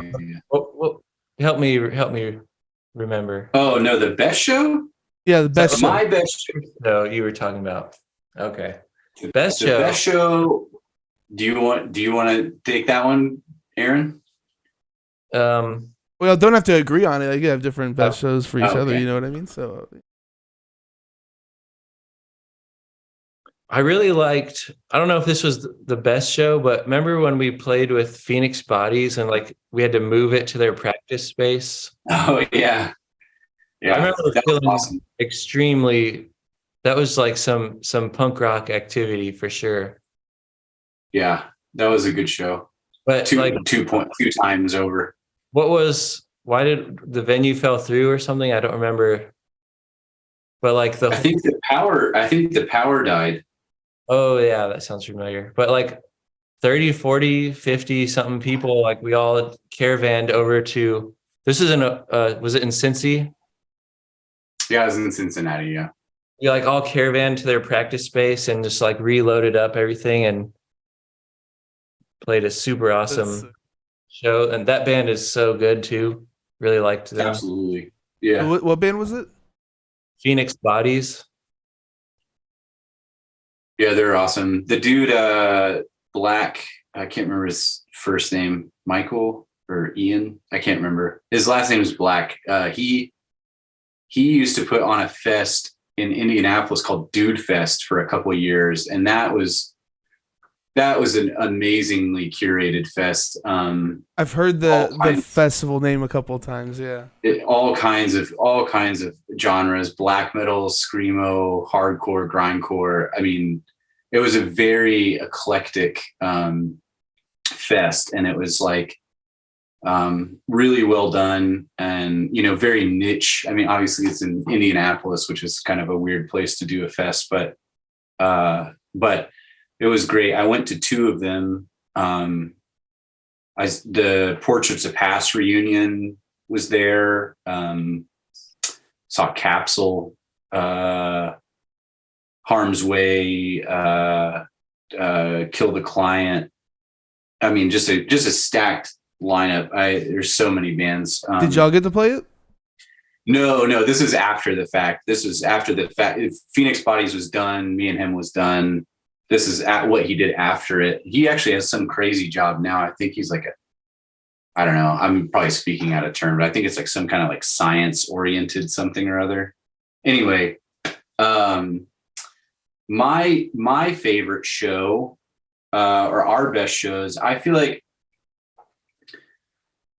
I have a few more. Two or three really stand out. Yeah, two or three really stand out for me. We used to have a dude that would book us in El Paso named Jesus. Oh yeah, and he booked us in El Paso, and then he booked us also in Juarez, Mexico.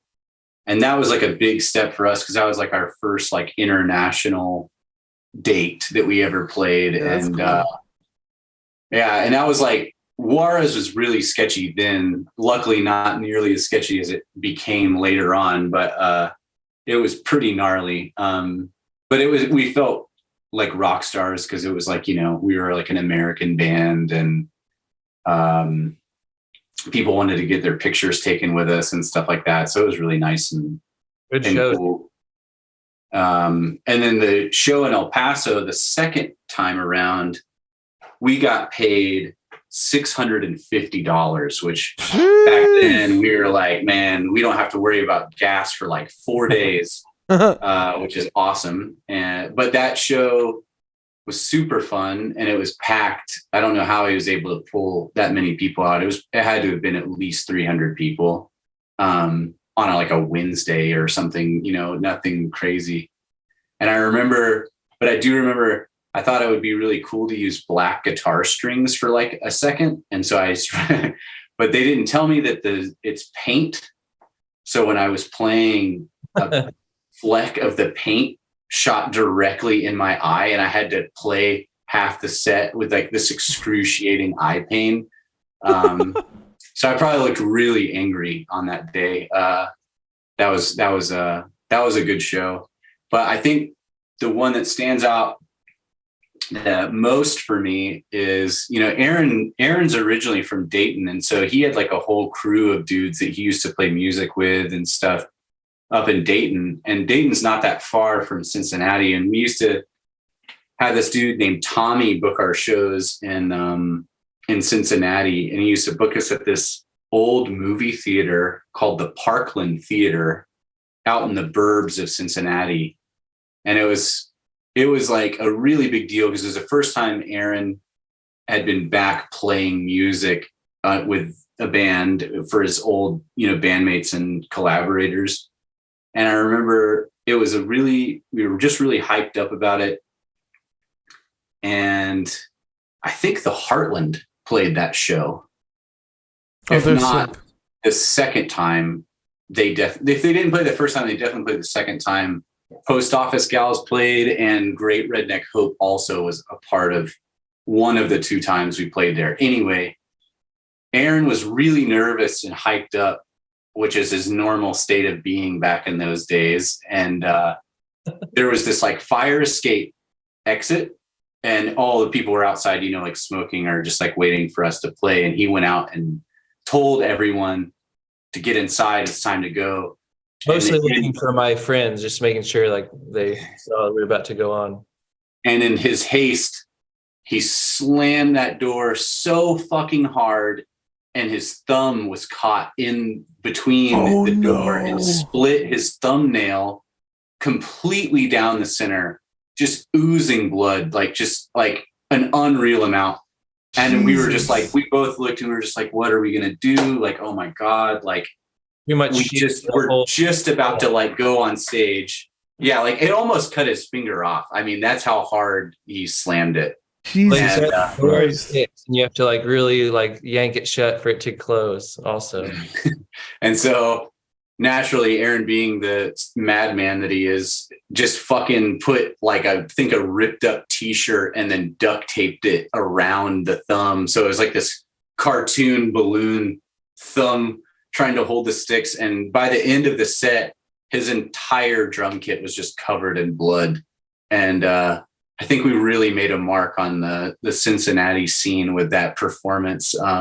That's crazy. I remember I was in the bathroom trying to patch it up, and a few of the people at the show that I didn't know were like helping me. I remember like hearing you through the PA, like, "Hello, everyone. We're gonna get started. Just if anyone's seen our drummer, not sure where he went. Sustained a massive injury to his hand." I just like walked out, and just like there was like this weird air of everyone just kind of like waiting, and then there's honestly it didn't hurt that much, which was weird. That kind of was that's called being in adrenaline. Shock. Yeah. It's being in shock. I'm sure like right afterwards it probably like hurt like a motherfucker. Yeah, that was nuts. That's probably the one that stands out the most, because I feel like we played really well, and because we were all, you know, psyched up and everything. But I don't remember those other good bands being on there too. That makes it cooler. I wouldn't have remembered who was on that show. Yeah. I don't know if it was that show, but we played there at least twice, and I know Heartland and Post Office Gals and Great Redneck Hope played. Those are all good bands. Yeah, they're all solid as fuck. I remember we played with Tyranny of Shaw once. I remember the drummer Rick took his cymbal off the stand and like walked around and just tapping on it, like walking around and like crouching. I've never seen anyone do that, and it was really strange and like really stuck in my brain. For all you youngsters out there, Rick went on to be in a little band called Torch, and then also is now in a band called, oh shit, oh no, I'm blanking on it. Never mind. It's like he's in a war metal band now. Man, I cannot believe my brain is not the same as it has been since COVID, dude. I don't know if anybody else is got that going on, but it really did a number on my mental power. We had that show with Ed Gain in California. That was cool. It was kind of like a fest, a little bit like a mini day fest in a warehouse somewhere. Oh yeah, Riverside. Yeah, we did like Riverside. Lords also played. Yeah, that was cool. A good one. And then we played with Junius. Was that at the Che Cafe? I think so. Yeah. Yep. That was another good show that I remember. The Denver one with Clinging to the Trees was insane. That band's crazy. Yeah, man. Fuck. What about your? And then the other one I was going to mention. Remember that? I have no recollection where it was, but remember that show where there's like 30 people max, and we made like 700 in merch, and like people were putting 2 shirts on and rolling the outer one halfway up so you could see both band shirts that they're wearing. I have no recollection of that. I mean, we played a really tiny house show, and like I've never seen so many merch sales of any shows, but it didn't make that much of an impression, I guess, because I can't remember where it was. That's a lot of merch sales, though. So, what's the worst show you guys have played? I think that's easy for me, man. Yeah, this is the one I'm intrigued by. What? So on that same, I think this is the day. This might have been the day before the day that we went to Salt Lake City, but we were on tour with the Blue Letter, and we played Reno, Nevada, and it was a house show. And the dude, I mean, I don't know if he's still with us or if this is like he's ever going to see this, but the dude was giving us very weird vibes from like the moment we got there. There was no one that showed up. And so at the set time that we were supposed to play, in addition, there was no PA at all. And he's like, just set up, dude. And like, he like wanted to show us all this like weird porn before the show. And like Blue Letter is like Christian, like hardline Christian dudes. And they were like not about it. And like, they were really upset. And then like, it was like really gross, something really gross. Like, yeah. And then like he was like showing us nudes of his girlfriend, like on his like computer, like, isn't this funny? And she was just like right there. And I was just like, is this like, okay, is this cool? And she was just like, ha ha ha. And it was a very awkward beginning. And then when we played, he couldn't get anyone to come over. So he like made this like MySpace bulletin. Back in the day, that's what you did. You made a MySpace bulletin. You didn't post on the wall, you had to make the bulletin. And so he made a bulletin where he was like, I got free booze at this house. And he like lived close by to like some like frat. And so like all of these college kids who had like no idea what was going on ended up showing up to what they thought was going to be like a party with like a party band playing. And they were like setting up like beer pong in the back and stuff. Meanwhile, it was just us playing. We were the only two bands on the show, two touring bands. You know how that's always a good look when you are just coming up, right. You can't pull anyone. And the dude was like, scream, bro. And I was like, no microphone. And he was just like, dude, I'll do it with you. And so he was just like screaming nonsense like in front of us while we were like playing. And then it was come time to be like, all right, like let's settle up. And it was like a donation, obviously based thing. And it was like a half-used chapstick, like a Gap gift card that had like $4 on it. A lot of like pocket lint and like receipts and things like that were in there. And Aaron bought socks a few days later with a Gap gift card. So that was like the big come up, big takeaway. What the fuck? Yeah.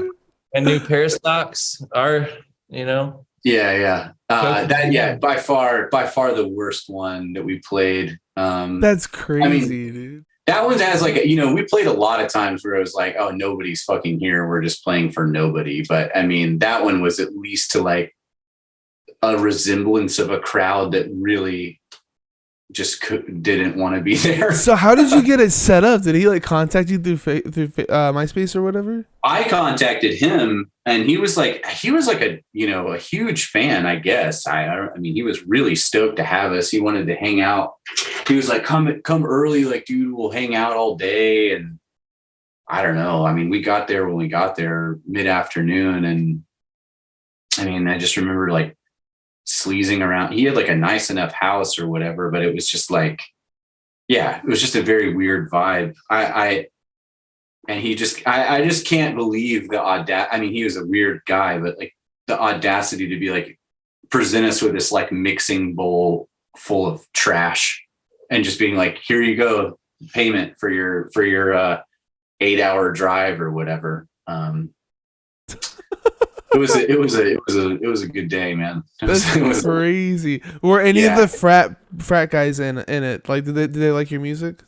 No, not at all. I mean, they were like, so the way it was set up is it was like his room, his living room, but like he didn't move any furniture, so there's just like these like couches, like 2 feet in front of us, like, you know, if they would have like been participating, they would have just sat on the couch like 2 feet away. You know, we're like playing, you know, crazy. Yeah, it's just a very weird. So they were like in the kitchen, which was in a completely other room, and we only could really see that there were people there through this like cutout portal, like a breakfast nook kind of situation. And they would like randomly look over anytime we do something like stop playing. They'd be like, oh, and like, you know, go back to their thing. But yeah, we didn't even really know that anybody was there other than that little portal that there. I mean, and we're talking like, I don't know, 8 people max that were at the party. So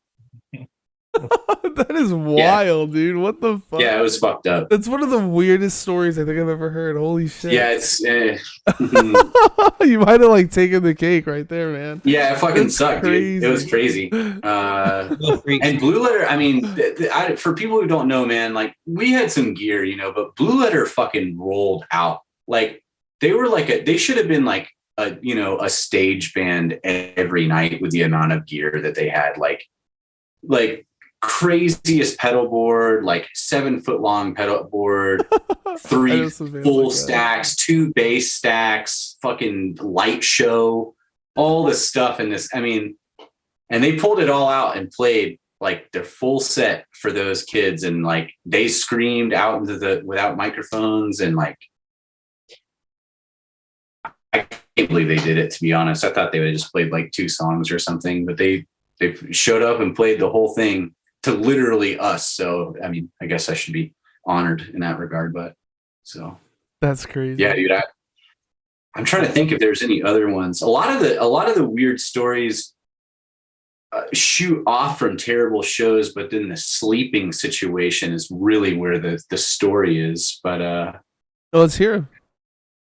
We stayed, Aaron may or may not remember this, but we played a place in Wilmington, North Carolina called the Soapbox. I think any musician on the East Coast that knows what I'm talking about knows exactly where the story is headed, because no one goes to any show at that fucking place, to my knowledge. It doesn't matter how big you are. Every band that I know that has gone there and played has the same story where it's like, yeah, they booked it, there's a sound guy, and no one shows up. And even if the locals are there, they bail right after their set. So it's like, nice. They make you go last, like, oh man, more people are going to show up, and then you're dumb enough to think that they will, and then by the time you get on stage, it's like 3 kids left over. Is that with Shed for you? I think so. Maybe. It might have been on that tour. We played there twice. We were dumb enough to play there twice.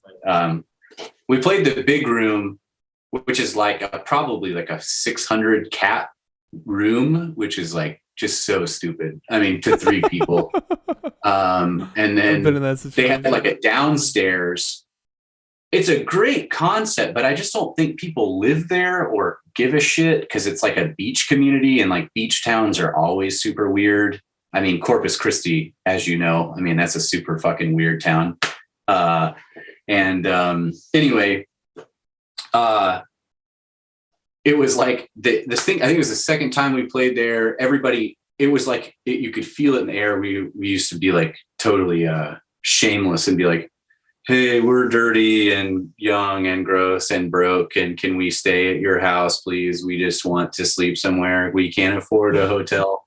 And they kind of knew that that's what was coming up, and then they were like all kind of like looking down at their feet, and like, oh no. And when we got done packing up, I could feel it in the air, like everybody was like, all right, well, we gotta get the fuck out of here. This band's gonna ask us to stay. And then I looked at Aaron and I sensed it, and I was like, they're not getting out of here without a fight. So I went directly up to the last straggler before he could get out the door, and he knew he was caught.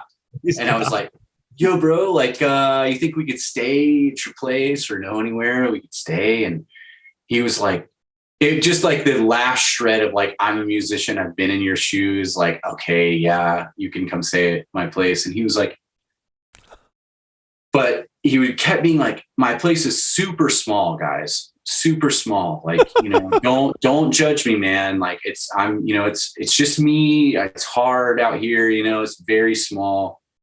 We drove for a long time and it got darker and darker and more desolate. And I was just like, man, this is fucking a little sketchy. We pull up to a trailer park. Nothing wrong with that, except for the fact that he lived in one of those like Shasta trailers, like a little quarter, like the quarter of a full size trailer, like one that you would just like just enough. Like a camping kind of trailer? Or? Yes, like a one person max type trailer situation. Okay. So I don't know if I can illustrate this, but he had a twin bed. I slept right next to this fucking guy at the bottom. And then Aaron was in the catwalk like this. And then Jeremy was in front of the bathroom like that. Or no, it was Chris at the time. And so we like formed this weird H with the only available floor space. And his place is fucked up. I mean, I think anyone would make that deduction of how the story is going. I mean, it was just like filthy and smelled awful and like mildew everywhere. And he had like really weird books like Marines for Dummies. Like it just stands out to me, dude. And I'm just like, this guy's gonna fucking kill us. Like that's how it ends. This is how it ends, dude. Like he brought us out here. This isn't even his place. We're gonna die. And so why not just sleep in the van at that point? It was so awkward because he had put it so thick on like, don't judge me, bro. My house is small, bro. And we were just like, nah, man, it's cool. Like we're fine. We can hang or whatever. But I don't remember.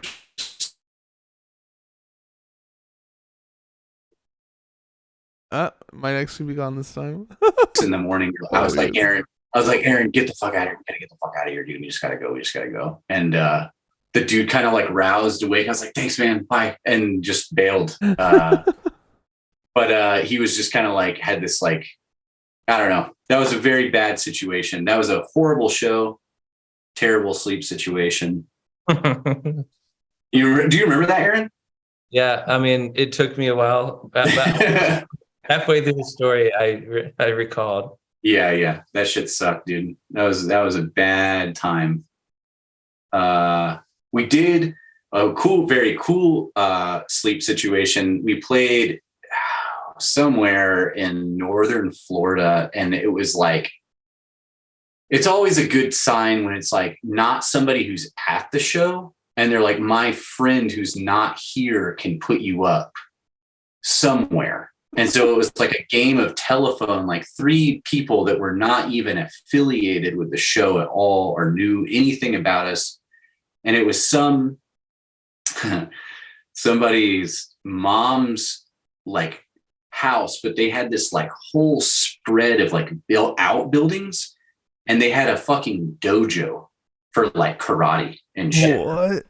And it was like padded floors, and we got to stay in the dojo, and it was so fun. And it was very comfortable. And then the mom was like this like super fit, like hippie, like I don't know, nutritionalist kind of person, and like we were all like vegan at the time. And the only thing that she had was like this kind of like cereal.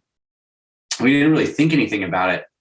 And then about 30 minutes outside after we left, Aaron calls me up and he's like, dude, I have got to pull over the neck. Cause we were in the 2 sedans at this time so we had to walkie-talkie it. Dude, I'm about to shit my fucking pants. I think that cereal is just like bran powder or something, like X-Lax cereal. And so she sabotaged the drive with the hippie cereal, and we all fell victim to it because it was just like we all kept having to pull over because it was just like this like laxative cereal. Yeah, dude, we have a lot of stories, but I think those are the Those are probably the top. Unless Aaron has one that you would like to add.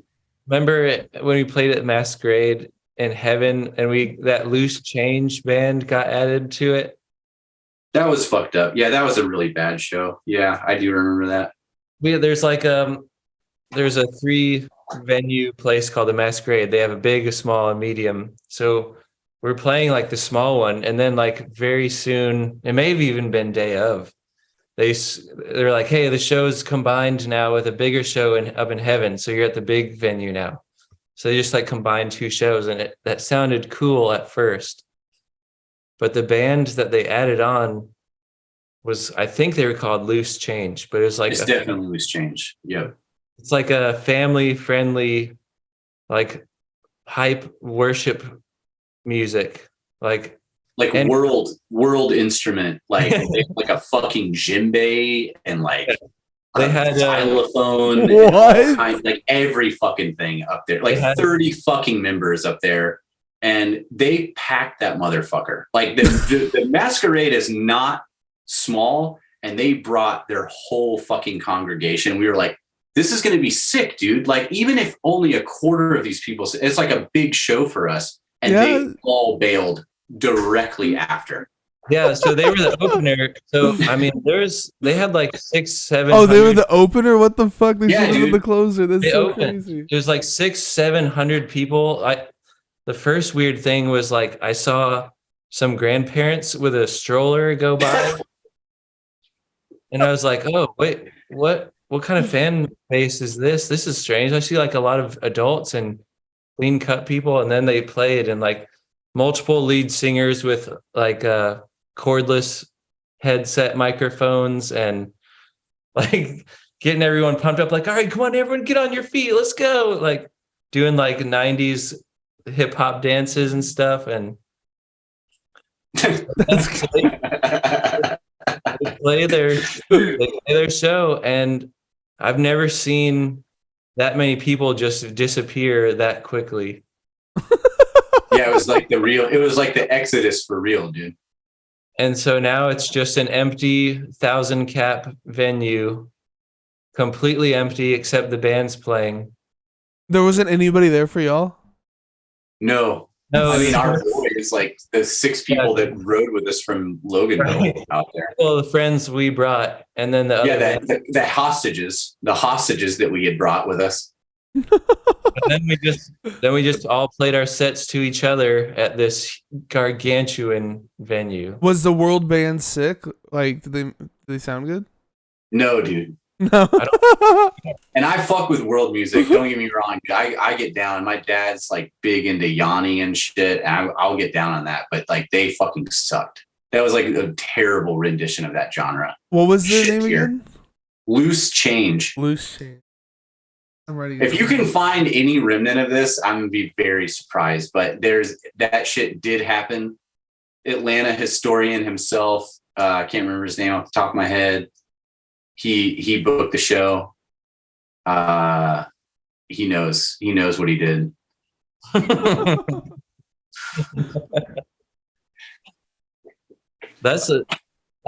had a lot of horrible shows. It's kind of just a blur of depression and trauma. Yeah, it's easier to pick out the good ones than the bad ones. The funny bad ones are the ones that I'm glad stuck around like that. There's more. Yeah.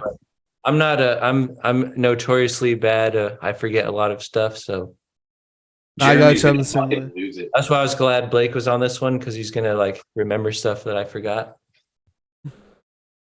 Jeremy's gonna lose it when we talk about Loose Change, dude. He talks about that shit all the time. Like in a good way or a bad way? No, he's just being there and experiencing it. I mean, he was in the crowd at that time. Like, he was just there for support. He wasn't in the band. He was one of the. I remember eating a half of an apple pie before that show that was just like car hot. Like, it was just sitting in my car, and it was like congealed. So I ate it like a sandwich, which is always a good idea before you start screaming your guts out. They have like a lot of sugar. I remember eating that fucking. I used to be such a piece of shit. I remember going through the crowd while that band was playing, eating that half of an apple pie like a sandwich, just like getting down, offering it to people, and they didn't want it. And and Clint was there, and he was like, "Dude, why are you eating that like that?" And I was like, "Fuck you." And yeah, man. Oh my god. That was a good time. That was probably the best part of the whole show, is that apple pie, I think. I can't believe I remember that. My eyes are actually starting to water up. That was so good. It was a good one. Oh It was a my good one. god. I don't know if I'm trying to, this is kind of fun to remember all these horrendous things that happened to me and my friend. It was all for the glory of our art and our expression. Yeah. It was the punishment we had to sift through. Yeah, I can't remember many other bad ones outside. I mean, yeah, just people were just not liking us. But yeah, those were some weird times.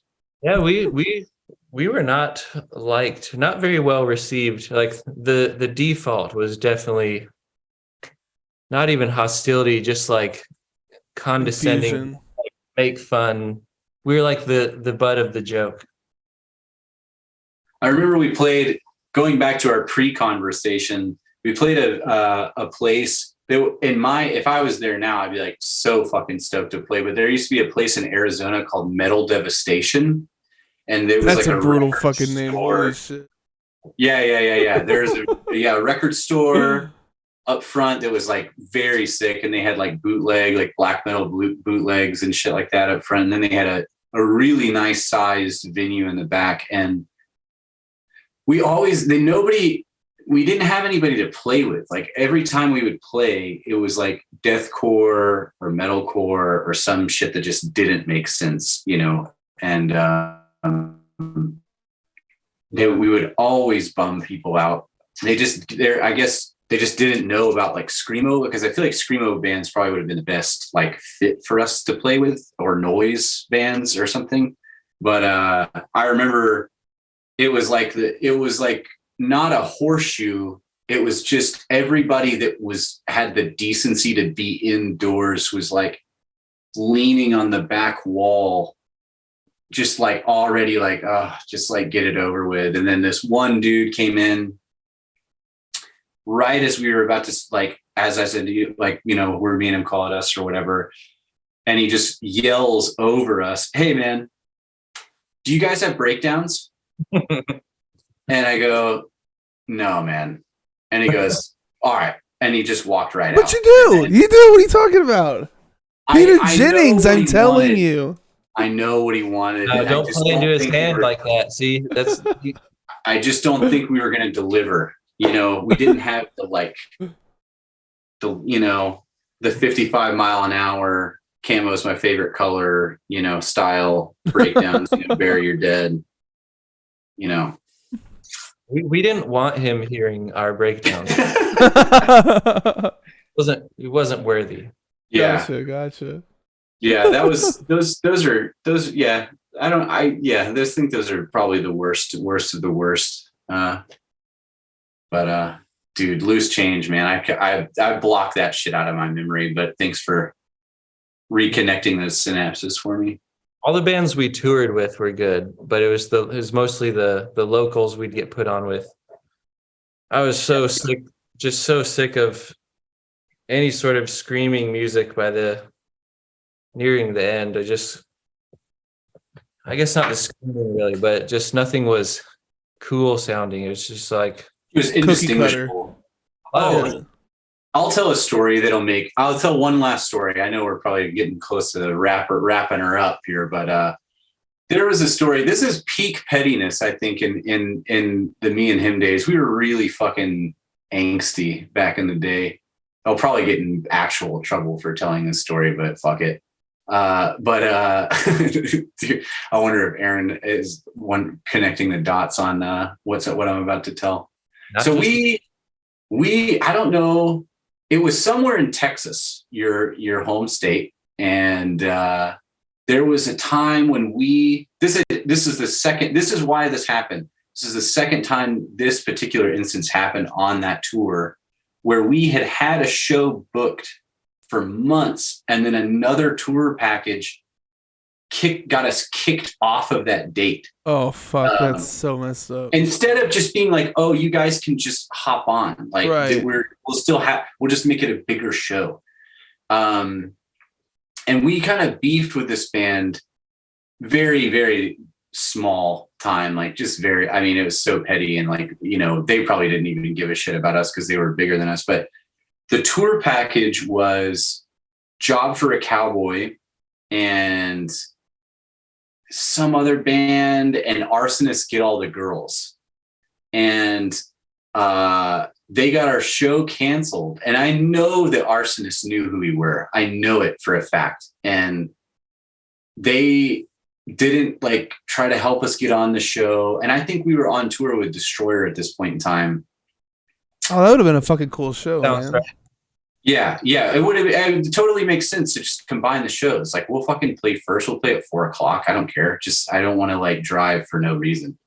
You know, I'll even get paid $30 or whatever they were willing to spare, even though I'm sure that Job for a Cowboy probably had several grand of guarantee at that point in time. Anyway, so we just showed up and we were like, we'll go to the show. And I think we were all really mad. And I think Noah, I probably shouldn't name names, but some of us thought it would be a good idea to pee on their van. So I think we all peed on their van while they were in the thing. They probably didn't even notice anything really. And then I think I read somewhere that one of those dudes was kind of a piece of shit. Arsonists Get All the Girls, maybe. Oh, really? Canceled. Maybe Mathcore can chime in on if that's accurate or not. Maybe I'm just talking shit now. But yeah, that was a that was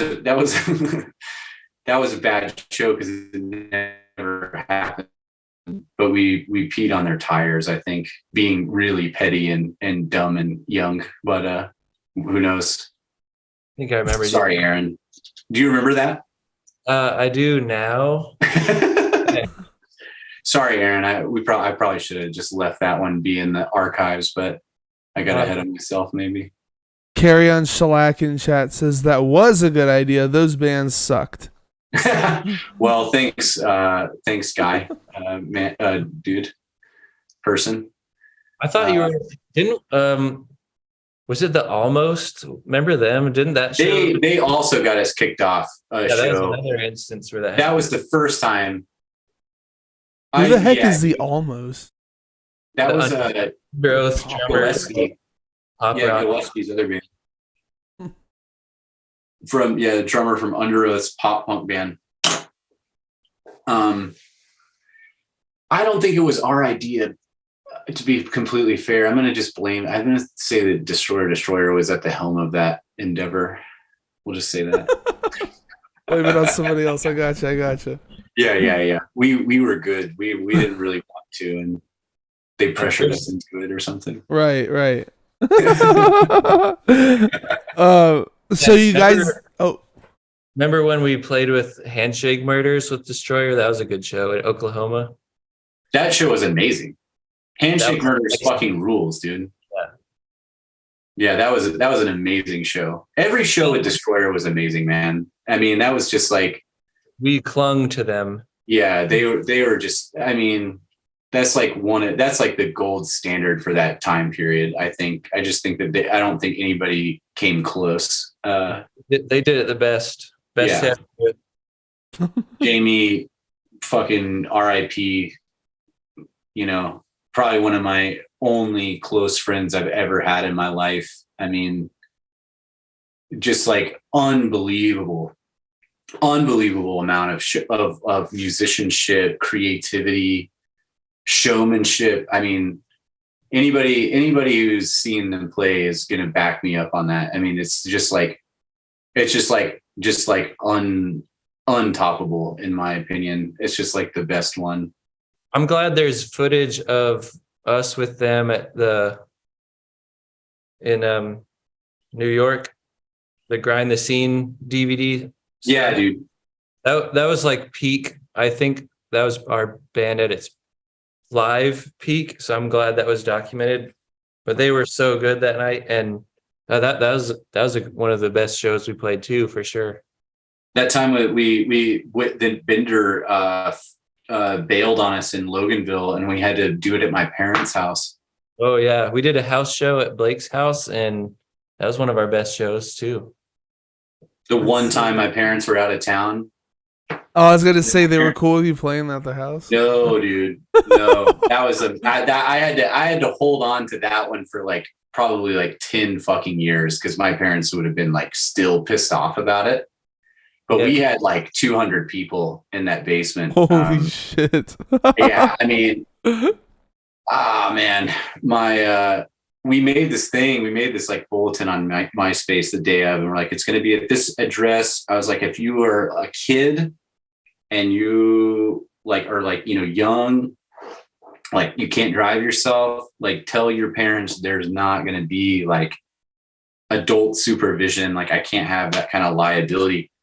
And I remember this van full, like at least 15 kids rolled through the driveway, and their one mom's up front. She pulls up and just like, are their parents here?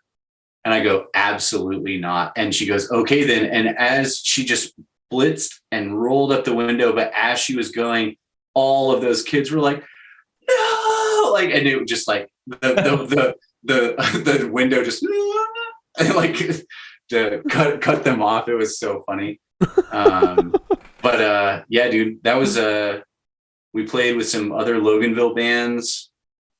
Black Lung played, and some other band, and Destroyer and us played, and it was like an unfinished basement. I remember Jamie fucking crawling around on like the rafters of the basement.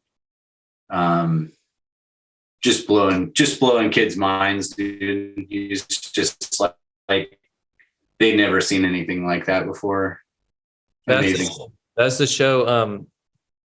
Spencer from Oh Brother asked me beforehand if he could sing the breakdown. Oh yeah, Innocent Bystanders. And I was like, yeah, sure, man. And like as soon as we were about to go into it, he like got in the middle of the crowd and like got down like a crab, and he was just like hunched over. That was really cool too. Yeah, Spencer probably weighs about 90 pounds. He's a really sweet guy. Was he in Big Jesus when you were in Big Jesus? Yeah. Yeah. So that's the first band I was with him. Yeah. Finally. He's just a very unassuming guy to take the responsibility of that part. So it was very memorable to see him. He has such a beautiful singing voice that it's kind of funny to hear him scream that way. So he's a maniac. Yeah. I just remembered that New York show. I just thought of a funny thing. So a couple bands played upstairs above this bar, and like they don't realize the bar is connected to the venue really. So there's some 9-to-5ers just kind of at the bar with their other collars loosened, and they got their tie on and stuff. And so I'm loading my drum gear in, and this one dude grabs me. He's like, "Hey, what the fuck's going on up there, huh? Does this band like want to sound like death or something?" And I was like, "Oh, I don't know. It's just some bands playing." He's like, well, they're all screaming. It's like giving me a headache down here, wanting to blow my brains out. And I was like, "Oh, sorry, I don't know, man." And like mid conversation, he looks down and sees the music gear in my hands, and he's just like, "Does your band sound like that?" I was like, "Oh no, we're like smooth jazz kind of stuff."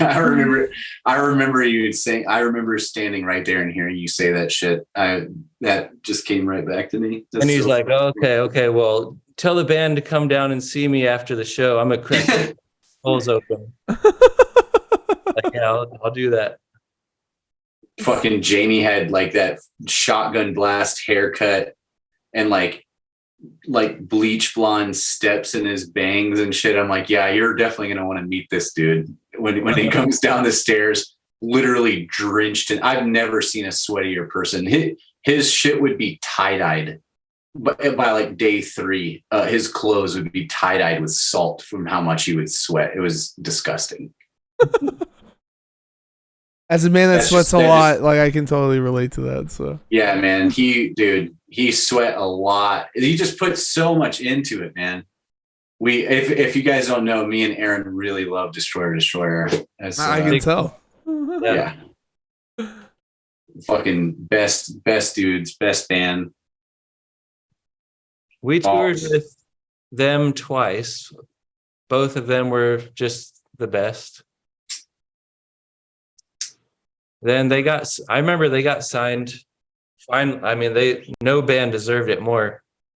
Did they get signed to Black Market? No, they were on 187, right? Goodfellow. No. They were on oh god, Chris Logan's label. Goodfellow. Goodfellow. Yes. Yeah. Okay. They were on Goodfellow. They deserved it, and I was so stoked for them when they did get signed. DeBello, you mean? No, Goodfellow. No, like the person that put out Littered with Arrows, like when they got signed and made their full length. They had a couple of demos before those were on DeBello. Yeah, Okay. the Goodfellow was ran by this dude that was in a really influential for me vegan straight edge band from Hamilton, Ontario called Chokehold. A lot of people never really knew that distinction. But yeah, it was kind of a weird turn of events because I mean they're like, just traditional hardcore, more or less. And then, he was signing bands in that vein. I think An Apparatus was also affiliated with that, maybe. They were on I don't know. I'm not sure. I know they're on DeBello, but I thought they also were about to get like picked up by Goodfellow as well. Now I'm interested. Was that Anyway. like Abominable But, Iron Sloth too, and Handshake Murders? Can't remember. Handshake Murders. I think Handshake Murders was on Goodfellow, but it might have been Black Market. I kind of think it was Black Market, or at least a couple. They were pretty sure. Intronaut was on it. A Perfect Murder was on it. I know Intronaut was on it. That's pretty cool. Mhm. I don't know. Yeah, there's a lot of good bands on there. Distribution and shit. And they were in Decibel. I thought that was so fucking cool. Destroyer got in Decibel. So you guys don't They have. put out First. So you guys don't have any merch. Y'all were talking to me before we got going that y'all might be like printing shirts and stuff like that. Oh yeah, Blake, get the merch out over there. Let's see what you got. Oh, that's right. You do have some smalls. I forgot about that. Yeah. I have some like archival stuff. I don't know if anybody cares to see it. They probably already seen these, but this is like I have more. I actually have another one. I might be able to. It's probably too far away. It's in the garage, but this one was a first pressing of this one when we first got started. It's a classic.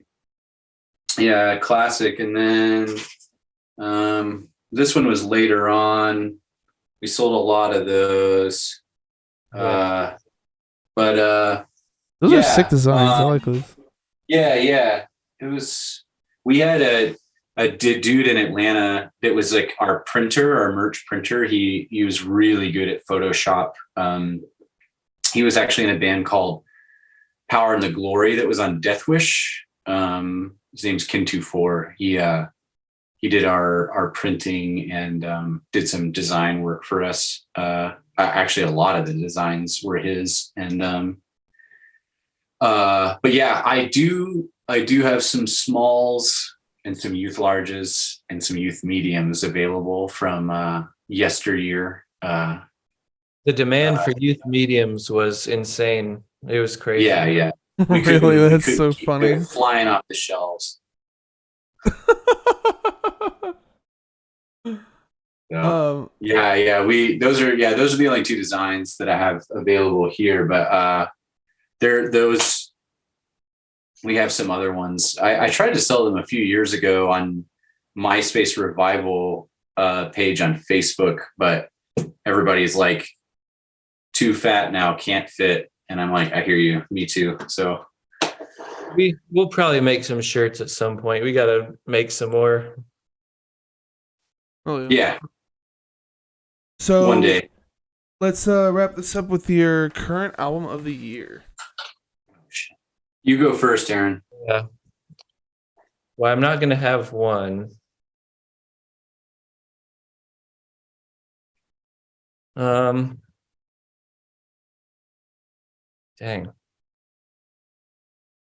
I like to keep up with new music. I've got a list with there's probably 150 things on here. What about like your top 4? Yeah. I really like the Brutus Unison Life album. Black Matter Device album is so good. Dude, it is. That's sick. Oh yeah. I saw the show they did with you. Mathcore Index Fest? No, when they were on your show. Oh, the podcast. Gotcha. Okay. But that was a pretty great album. They have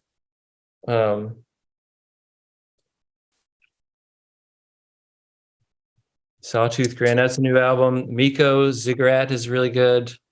Yeah, Miko fucking rules, man. I found a band today. Have you ever heard of Tomarum, Blake? They're from here. They're from Atlanta. Tomarum. No. Ash in the Realms of Stone Icons. They're on Prosthetic Records, but it's a Atlanta really good kind of black metal band. I don't listen to new music hardly ever. I think a lot of it's fucking trash. A lot of people. There's a lot of people. I don't think people. Anybody that knows me is going to be like, "Oh yeah, that sounds like him, all right." But I just don't think there's a lot of stuff that's good. I saw you post about that Immolation album a while ago. Was that 2022? Yeah. Must have been earlier this year, but yeah, you posted about that. Yeah, I like Immolation a lot. I'd never heard of them until you said that, and I checked it out. It's pretty good. Close to a World Below is the fucking one. It is. But good fucking band. Good. Yeah, that shit's fucking next level. I got some dudes, some of my friends here in town try to keep me updated when they think I'm not going to totally hate something. And they were right with a band called Cabal. Their new record, Magno Interitus. They're from Denmark, which is a plus for me. I like most bands from Scandinavia. And I think they have a really cool idea with like the deathcore-esque style. A lot of people hate on deathcore, but I think that's just like them posturing and pretending like they act like it's not heavy as fucking shit. Like that's like the main drive of that whole genre is just to out heavy everybody else, which I feel like is kind of like the whole premise of like the entire noise genre is to like out weird people. But Cabal, yeah, that's a good one. I do prefer their previous record to that one, but that's good. That's a good one. And I've been listening to a lot of Sade lately. This is not this year, but Aaron hit me to a band called Pains. Oh, they're insane. Illinois. They're insane. And that's like one of the first bands in that style where I feel like it's kind of like Dead in the Dirt-esque, Nails-esque, kind of that kind of grindcore that's really done it justice. I think the dude's vocals are really fucking good.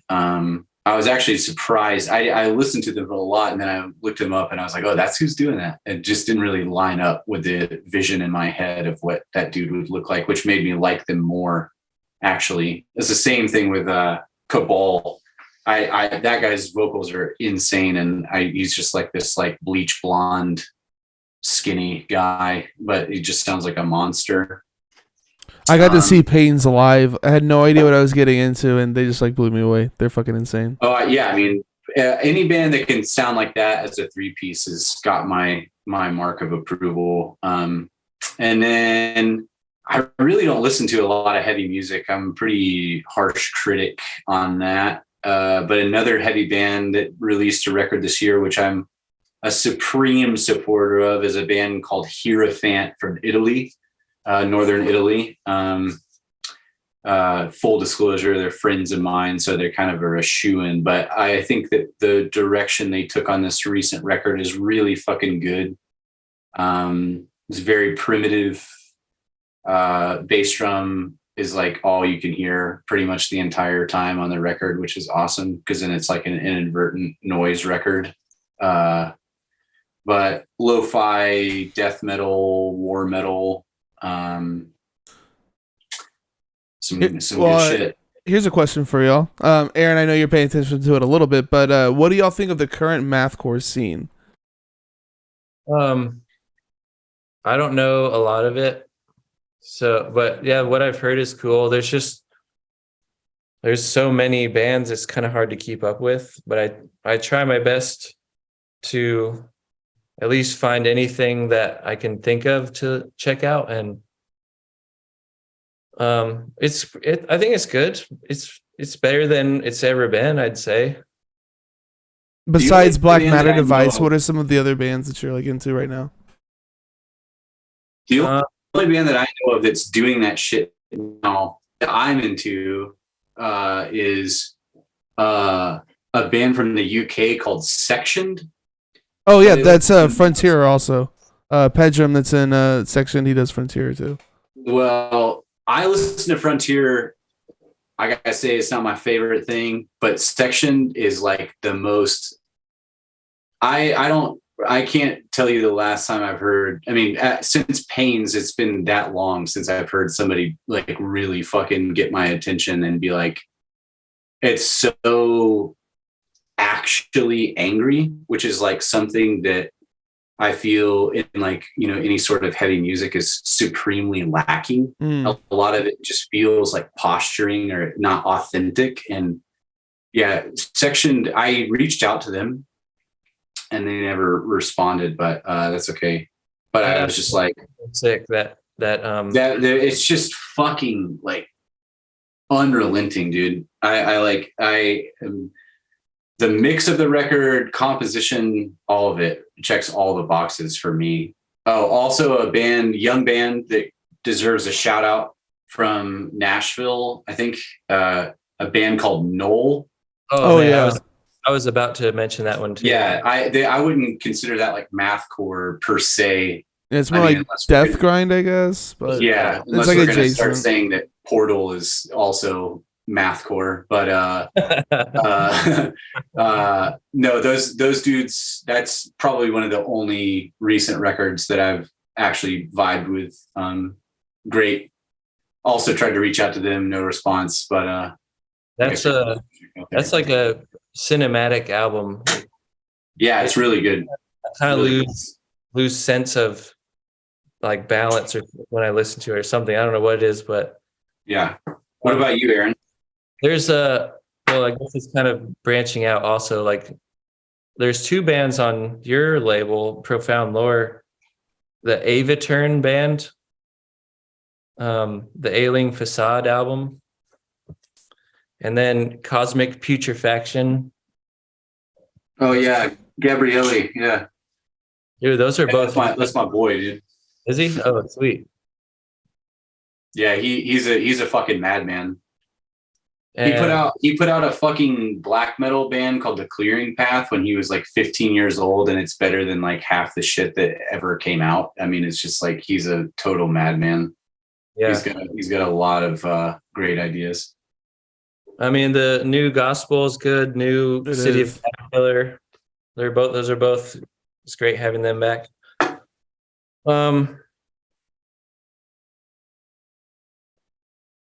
Meshuggah, of course. I like them a lot. Blake showed me them way back in the day. I'm still Oh, listening. did that come out this year? Yeah. Oh yeah, that record fucking rules, man. They really got it back together. They lost me for a little bit, but that new record's really good. And then Bandit, Kailn is good. Cailn. Callous Cowboys, I like them a lot. That's sick. I met Sick as rally. I met Carson at a Touche show recently, and Jeremy introduced us, and that's how I found out about his band. He sent me their new record like months ago. They're pretty good. They actually asked me to play drums for a few shows for them. It would have been about like right about now-ish, but they ended up canceling them. But for a second there, I was real nervous because their music is insane. Pretty insane, yeah. I was like, I don't know, man. I think I can.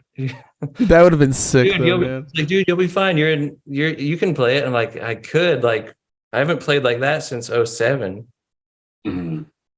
But Chat Pile's good. Cloud Rat was pretty good. Def Club. Oh, yeah. So you keep up to date on a lot of the mathcore stuff. Then I guess you're not like super into like all like the newer bands and stuff like that, but you're catching a lot of the big releases. Yeah, I just like listening to new stuff, even if it's just kind of auxiliary, like just in the background. Escuela Grind, Gillian Carter. Yeah, Gillian Carter is good. Yeah, that's another band Nick showed me. Nick showed me Pains also. Wax Vessel. The dude in Pains is also in this band, a screamo band called Frail Body. That's also probably one of the better screamo bands that I've listened to in recent years. That shit's real good. Frail Body's insane. Yeah. Yeah, man. Is that considered like mathcore adjacent? I don't know. I guess you'd call it adjacent. Yeah. Yeah. I mean, That's mathcore. good. It's like it's kind of easy to just call everything mathcore, right? Yeah. In a way. I mean, you just have like odd time signatures, I guess. The genre's like super expansive, so it's like can't really. There's got to be some sort of blanket term that just is like the gist of it all. Right. Like I guess if you like would break your neck if you tried to headbang to it, I guess you'd call it mathcore. I don't know. Sure. Yeah. Mothman, I heard their new album. That's pretty cool. Vermin Womb came out this year. That's probably their best record I've heard, I think. Mathcore Index says that Frail Body is not mathcore, so I guess they're confirmed. Is that Christian that we're talking about? Is this Yes. Christian that we're saying this? Yeah. Christian. So, Christian, I'm going to shout you out because you've been a key player in this thing. I'm still bummed that you didn't come out and see me play when I was in Oakland that one time, dude. I was really sad. I was really looking forward to meeting you in person.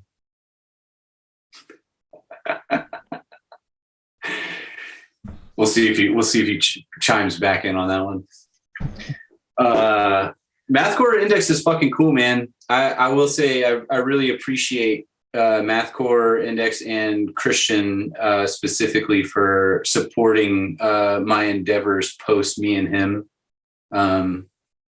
I know I seem like an asshole to a lot of people, but I really take note of as many people as I possibly can and learn who's actually there supporting me. So I really do appreciate him and anybody else who's listening that supported me and or Aaron throughout the years.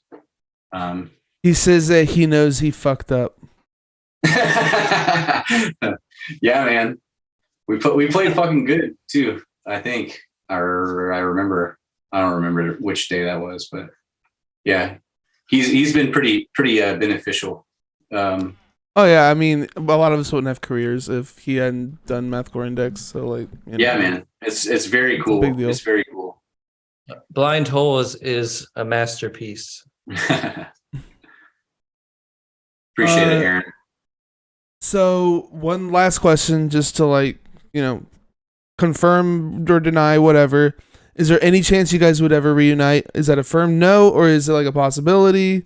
You leaving the door open, or are we closing that? I guess it's open because it's not a hard no. So just by the nature of it, it's a maybe. Okay. Yeah, I would agree with that. I don't like to. I live too much of my life in that zone of like having this like black and white hard stance on everything. And a couple years ago, No, I'm just looking for a maybe. yeah. A couple years ago, I kind of realized that that's not the way to be. So yeah, I would say a fest would probably be the best way to go about it. And I think me and Aaron would have to take a lot of time to remember the songs. And I sold a lot of the integral gear that I'd have to repurchase gear to like get some of the sounds back. But it's not impossible, and it's definitely not out of the realm of possibilities either. I mean, I think it really is. I think the thing for Aaron and I, if I can speak for him, is that I think before this Wax Festival thing, I think in this pre-conversation, I just felt like I had already met all of the psychos from back then that were like really like needing more of that band. I guess me and Aaron kind of just both thought that it was just in the past and there's not really a point to try to pursue it any further. I think that's really, from my own experience, that seems to be what the missing piece is. So I think if there's enough interest, I think that's really what would be the make or break. Because I mean, we've had enough times where we've drove 9 hours or whatever to play to 6 people. So I think if we could maybe have a little bit more of a firmness that people would actually give shit, I think that would be a missing piece to the puzzle. So. Sawtooth had similar like vibes or whatever about it, acting like they didn't think anybody like knew who they were and shit like that. And they had a really successful release on an album that they didn't even like do any pre promotion for or anything like that. They just dropped it and it was like super successful. So I was just saying, like, people do care about you, and y'all are the reason why a lot of these bands are doing stuff. So. Yeah, that's Tooth album. They really knocked it out of the park. It's really good. Yeah, I'm a big fan of anything that dude does. I can't remember his name off the top of my head, but he was in Old Painless as well, and I really vibe with that band as well. Didn't we played with Cloacal Kiss, right? Yeah, we did. That was with Secretary, I think, and yeah, we met him prior to the show. We randomly went to a Barnes and Noble, and he actually was working at Barnes and Noble at that time. And we were like, "Oh, we're supposed to play with a show with you tonight, dude." That was pretty cool. Yeah, Carry on Shellac in chat says that's me, and he said 100% nobody knew who we were. The person that you're talking about just now is in the chat. Mm-hmm. Oh, word. Yeah. Oh, that's awesome. Hell fucking yeah. Yeah, dude. Yeah, we just ran into him at Barnes and Noble. It was Borders Books, actually. Oh, Borders. Yeah. Yeah. R.I.P. R.I.P. Okay. Yeah, man. No, that was cool as fuck. And that show was awesome. And Cloacal Kiss was awesome. And Old Painless rules as well. I think my biggest fear would be... Oh, it's Rich from Sawtooth. Rich. Yeah, Rich. Yeah, that's right. Sorry, dude. I'm really bad with names. I was trying to figure out who it was from, like their screen name on here, and it didn't make any sense to me. So now I can finally put a name to the screen name. Seeing them come on your podcast was what reminded me that you even asked us to be on.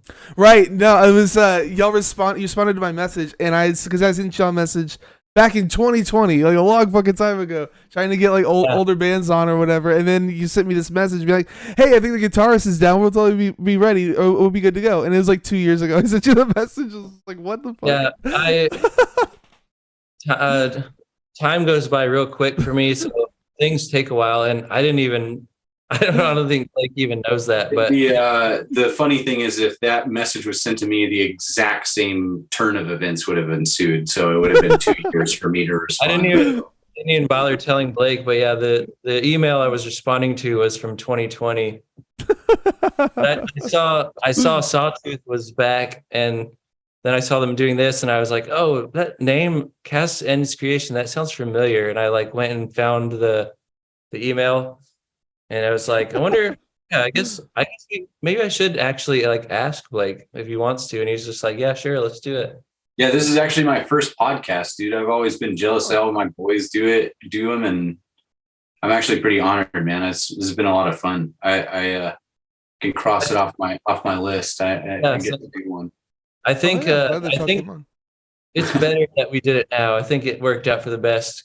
I think a big reason why I said that was we weren't like fully friends just yet. You told me about the records box set thing, and we didn't really connect to like last year, I don't think. Yeah, I'm not typically the nicest person, most people will say, but so we knew each other back then. So we had to, we rekindled our friendship, and now here we are. So that's awesome. I hadn't seen Blake in years, and then he was just in town, and we ended up, I think we saw each other like 6 to 7 days in a row. And he helped me get a good bike, and we started cycling. Oh hell yeah, that's sick. But yeah, we just rekindled some friendships, and now it's like, yeah, we could do it now. But yes, seeing Sasha. I know Jeremy. I bet Jeremy would be down for sure. Yeah, definitely.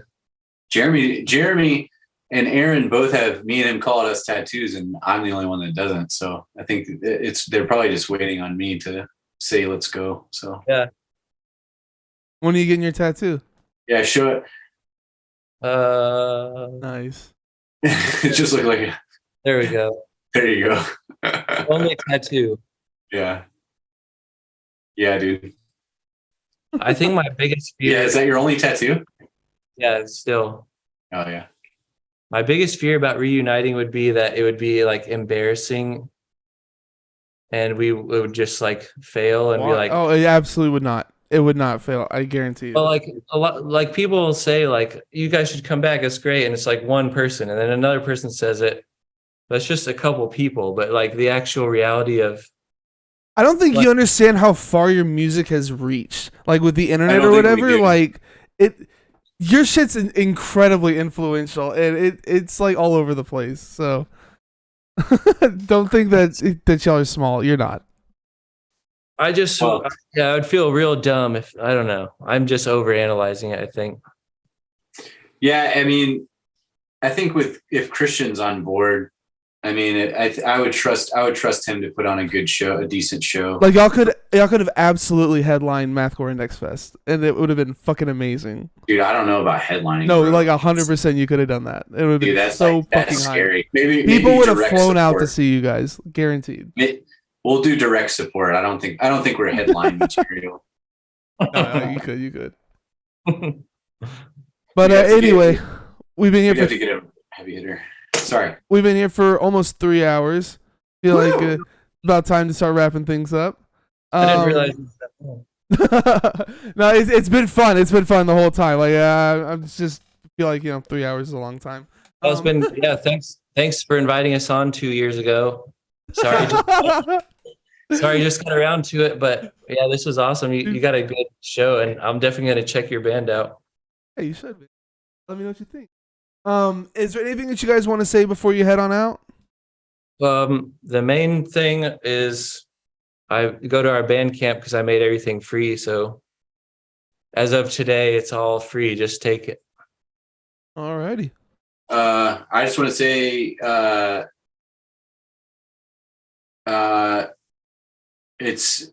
it really does mean a lot, you having us on, and anybody that listened and gives a shit. I'm like a pretty emotional person, so I if anybody's read what I wrote in the booklet, that period of my life was very very difficult. And I just think that it's been really great to have, even though it's delayed, this level of support and validation. It really does mean a lot. I know me and Aaron bled for that band. I mean, as Aaron said, I mean, he sold fucking his actual car to get a tour vehicle for us, you know, and I had to beg my parents to co-sign on a vehicle that I couldn't afford to continue to go out on tour. And I mean, yeah, man, I just, I appreciate and love everybody, dude. I really do. And I think this is really cool. I just, if you told me, you know, a couple of years ago that this would happen, I really wouldn't believe it, but it's, even though, I mean, it's just awesome. I didn't know that what we were doing in my parents' basement would amount to anything. So it's pretty awesome. I'm definitely proud of what we accomplished. I'm glad it's picking up steam. It's all because Blake said that I should put this box set out, and got everything finally remastered and put out digitally, and we're here now. We're present. So yeah. I'm looking at your Spotify numbers just real quick. You average about 200 listeners a day, and you average about 500 streams a day. That's pretty fucking good for a band that's not like actively doing anything. A day? Yeah. Oh, weird. I didn't know it was that much. You should be getting a pretty good paycheck actually from Spotify. Just wanted to say that people do pay attention to you guys. So yeah, I'm glad. There's a lot of good stuff happening now, and I'm glad we were able to help be a part of it. Nice. So any like social links you want to send people to? Like, where can people find you? You know, whatever. Anything you want to shout out real quick? They can, if anybody cares, was in a band called Dead in the Dirt for a while. That doesn't really have like an online presence, but Infernal Coil is another band that does have an online presence. They can check that out if they want to go further down the rabbit hole. Yeah, man. Yeah, and I have a full album written. I've had it in my head for like 5-10 years. I haven't gotten to it yet, but kind of funeral doom drone, like meditation music. Okay. We'll see what happens. And Aaron runs the Masu Instagram. So if anybody, Instagram is where you can find us mostly, but yeah, Bandcamp's where all the good stuff's at. Oh yeah. So if you haven't heard me and him call at us yet, you're completely missing out. It's genre defining stuff. Check it out. They're on Facebook, Instagram, Twitter, or not Twitter, but I believe you probably have some shit up on YouTube. Oh, you do. You have that YouTube out. Yeah, some new live video being uploaded. Check it out. Right. What was the name of the? That's called Loganville MVP. Loganville MVP. So check that out, and there's much more to come. Also of that, there's a lot of footage to get up. Oh yeah. As for me, drop my channel, follow so you always know when I go live. You can also sub to get access to the interviews before they hit YouTube and other streaming platforms, as well as get some exclusive emotes. You can do that for free by attaching Amazon Prime account to your Twitch account. You can find me on Facebook, Instagram, Twitter, and YouTube. YouTube folks, if you enjoyed the video, please drop a like, tickle the notification bell. Don't forget to subscribe. It's a great way to support me for free. Check out my music, The Sound That Ends Creation, at thesoundthatenscreation.bandcamp.com. My new EP, Unicorn Laser Bubblegum City, is out now. Go check that out. I got some merch up on Bandcamp, and I'm also hitting the West Coast in a week. It's crazy how close that is. Go check that stuff out. Go see some live music. Dude, hell yeah. Like I said, I'm heading out for the West Coast, so there won't be a cast for a while. I'll be back here on December 21st with Massanera. So check us out for that. And thanks for being here, y'all. Hope you had a good time. Yeah, thanks for what you do. Absolutely, and thank you guys for watching it. Threatened by our design, we are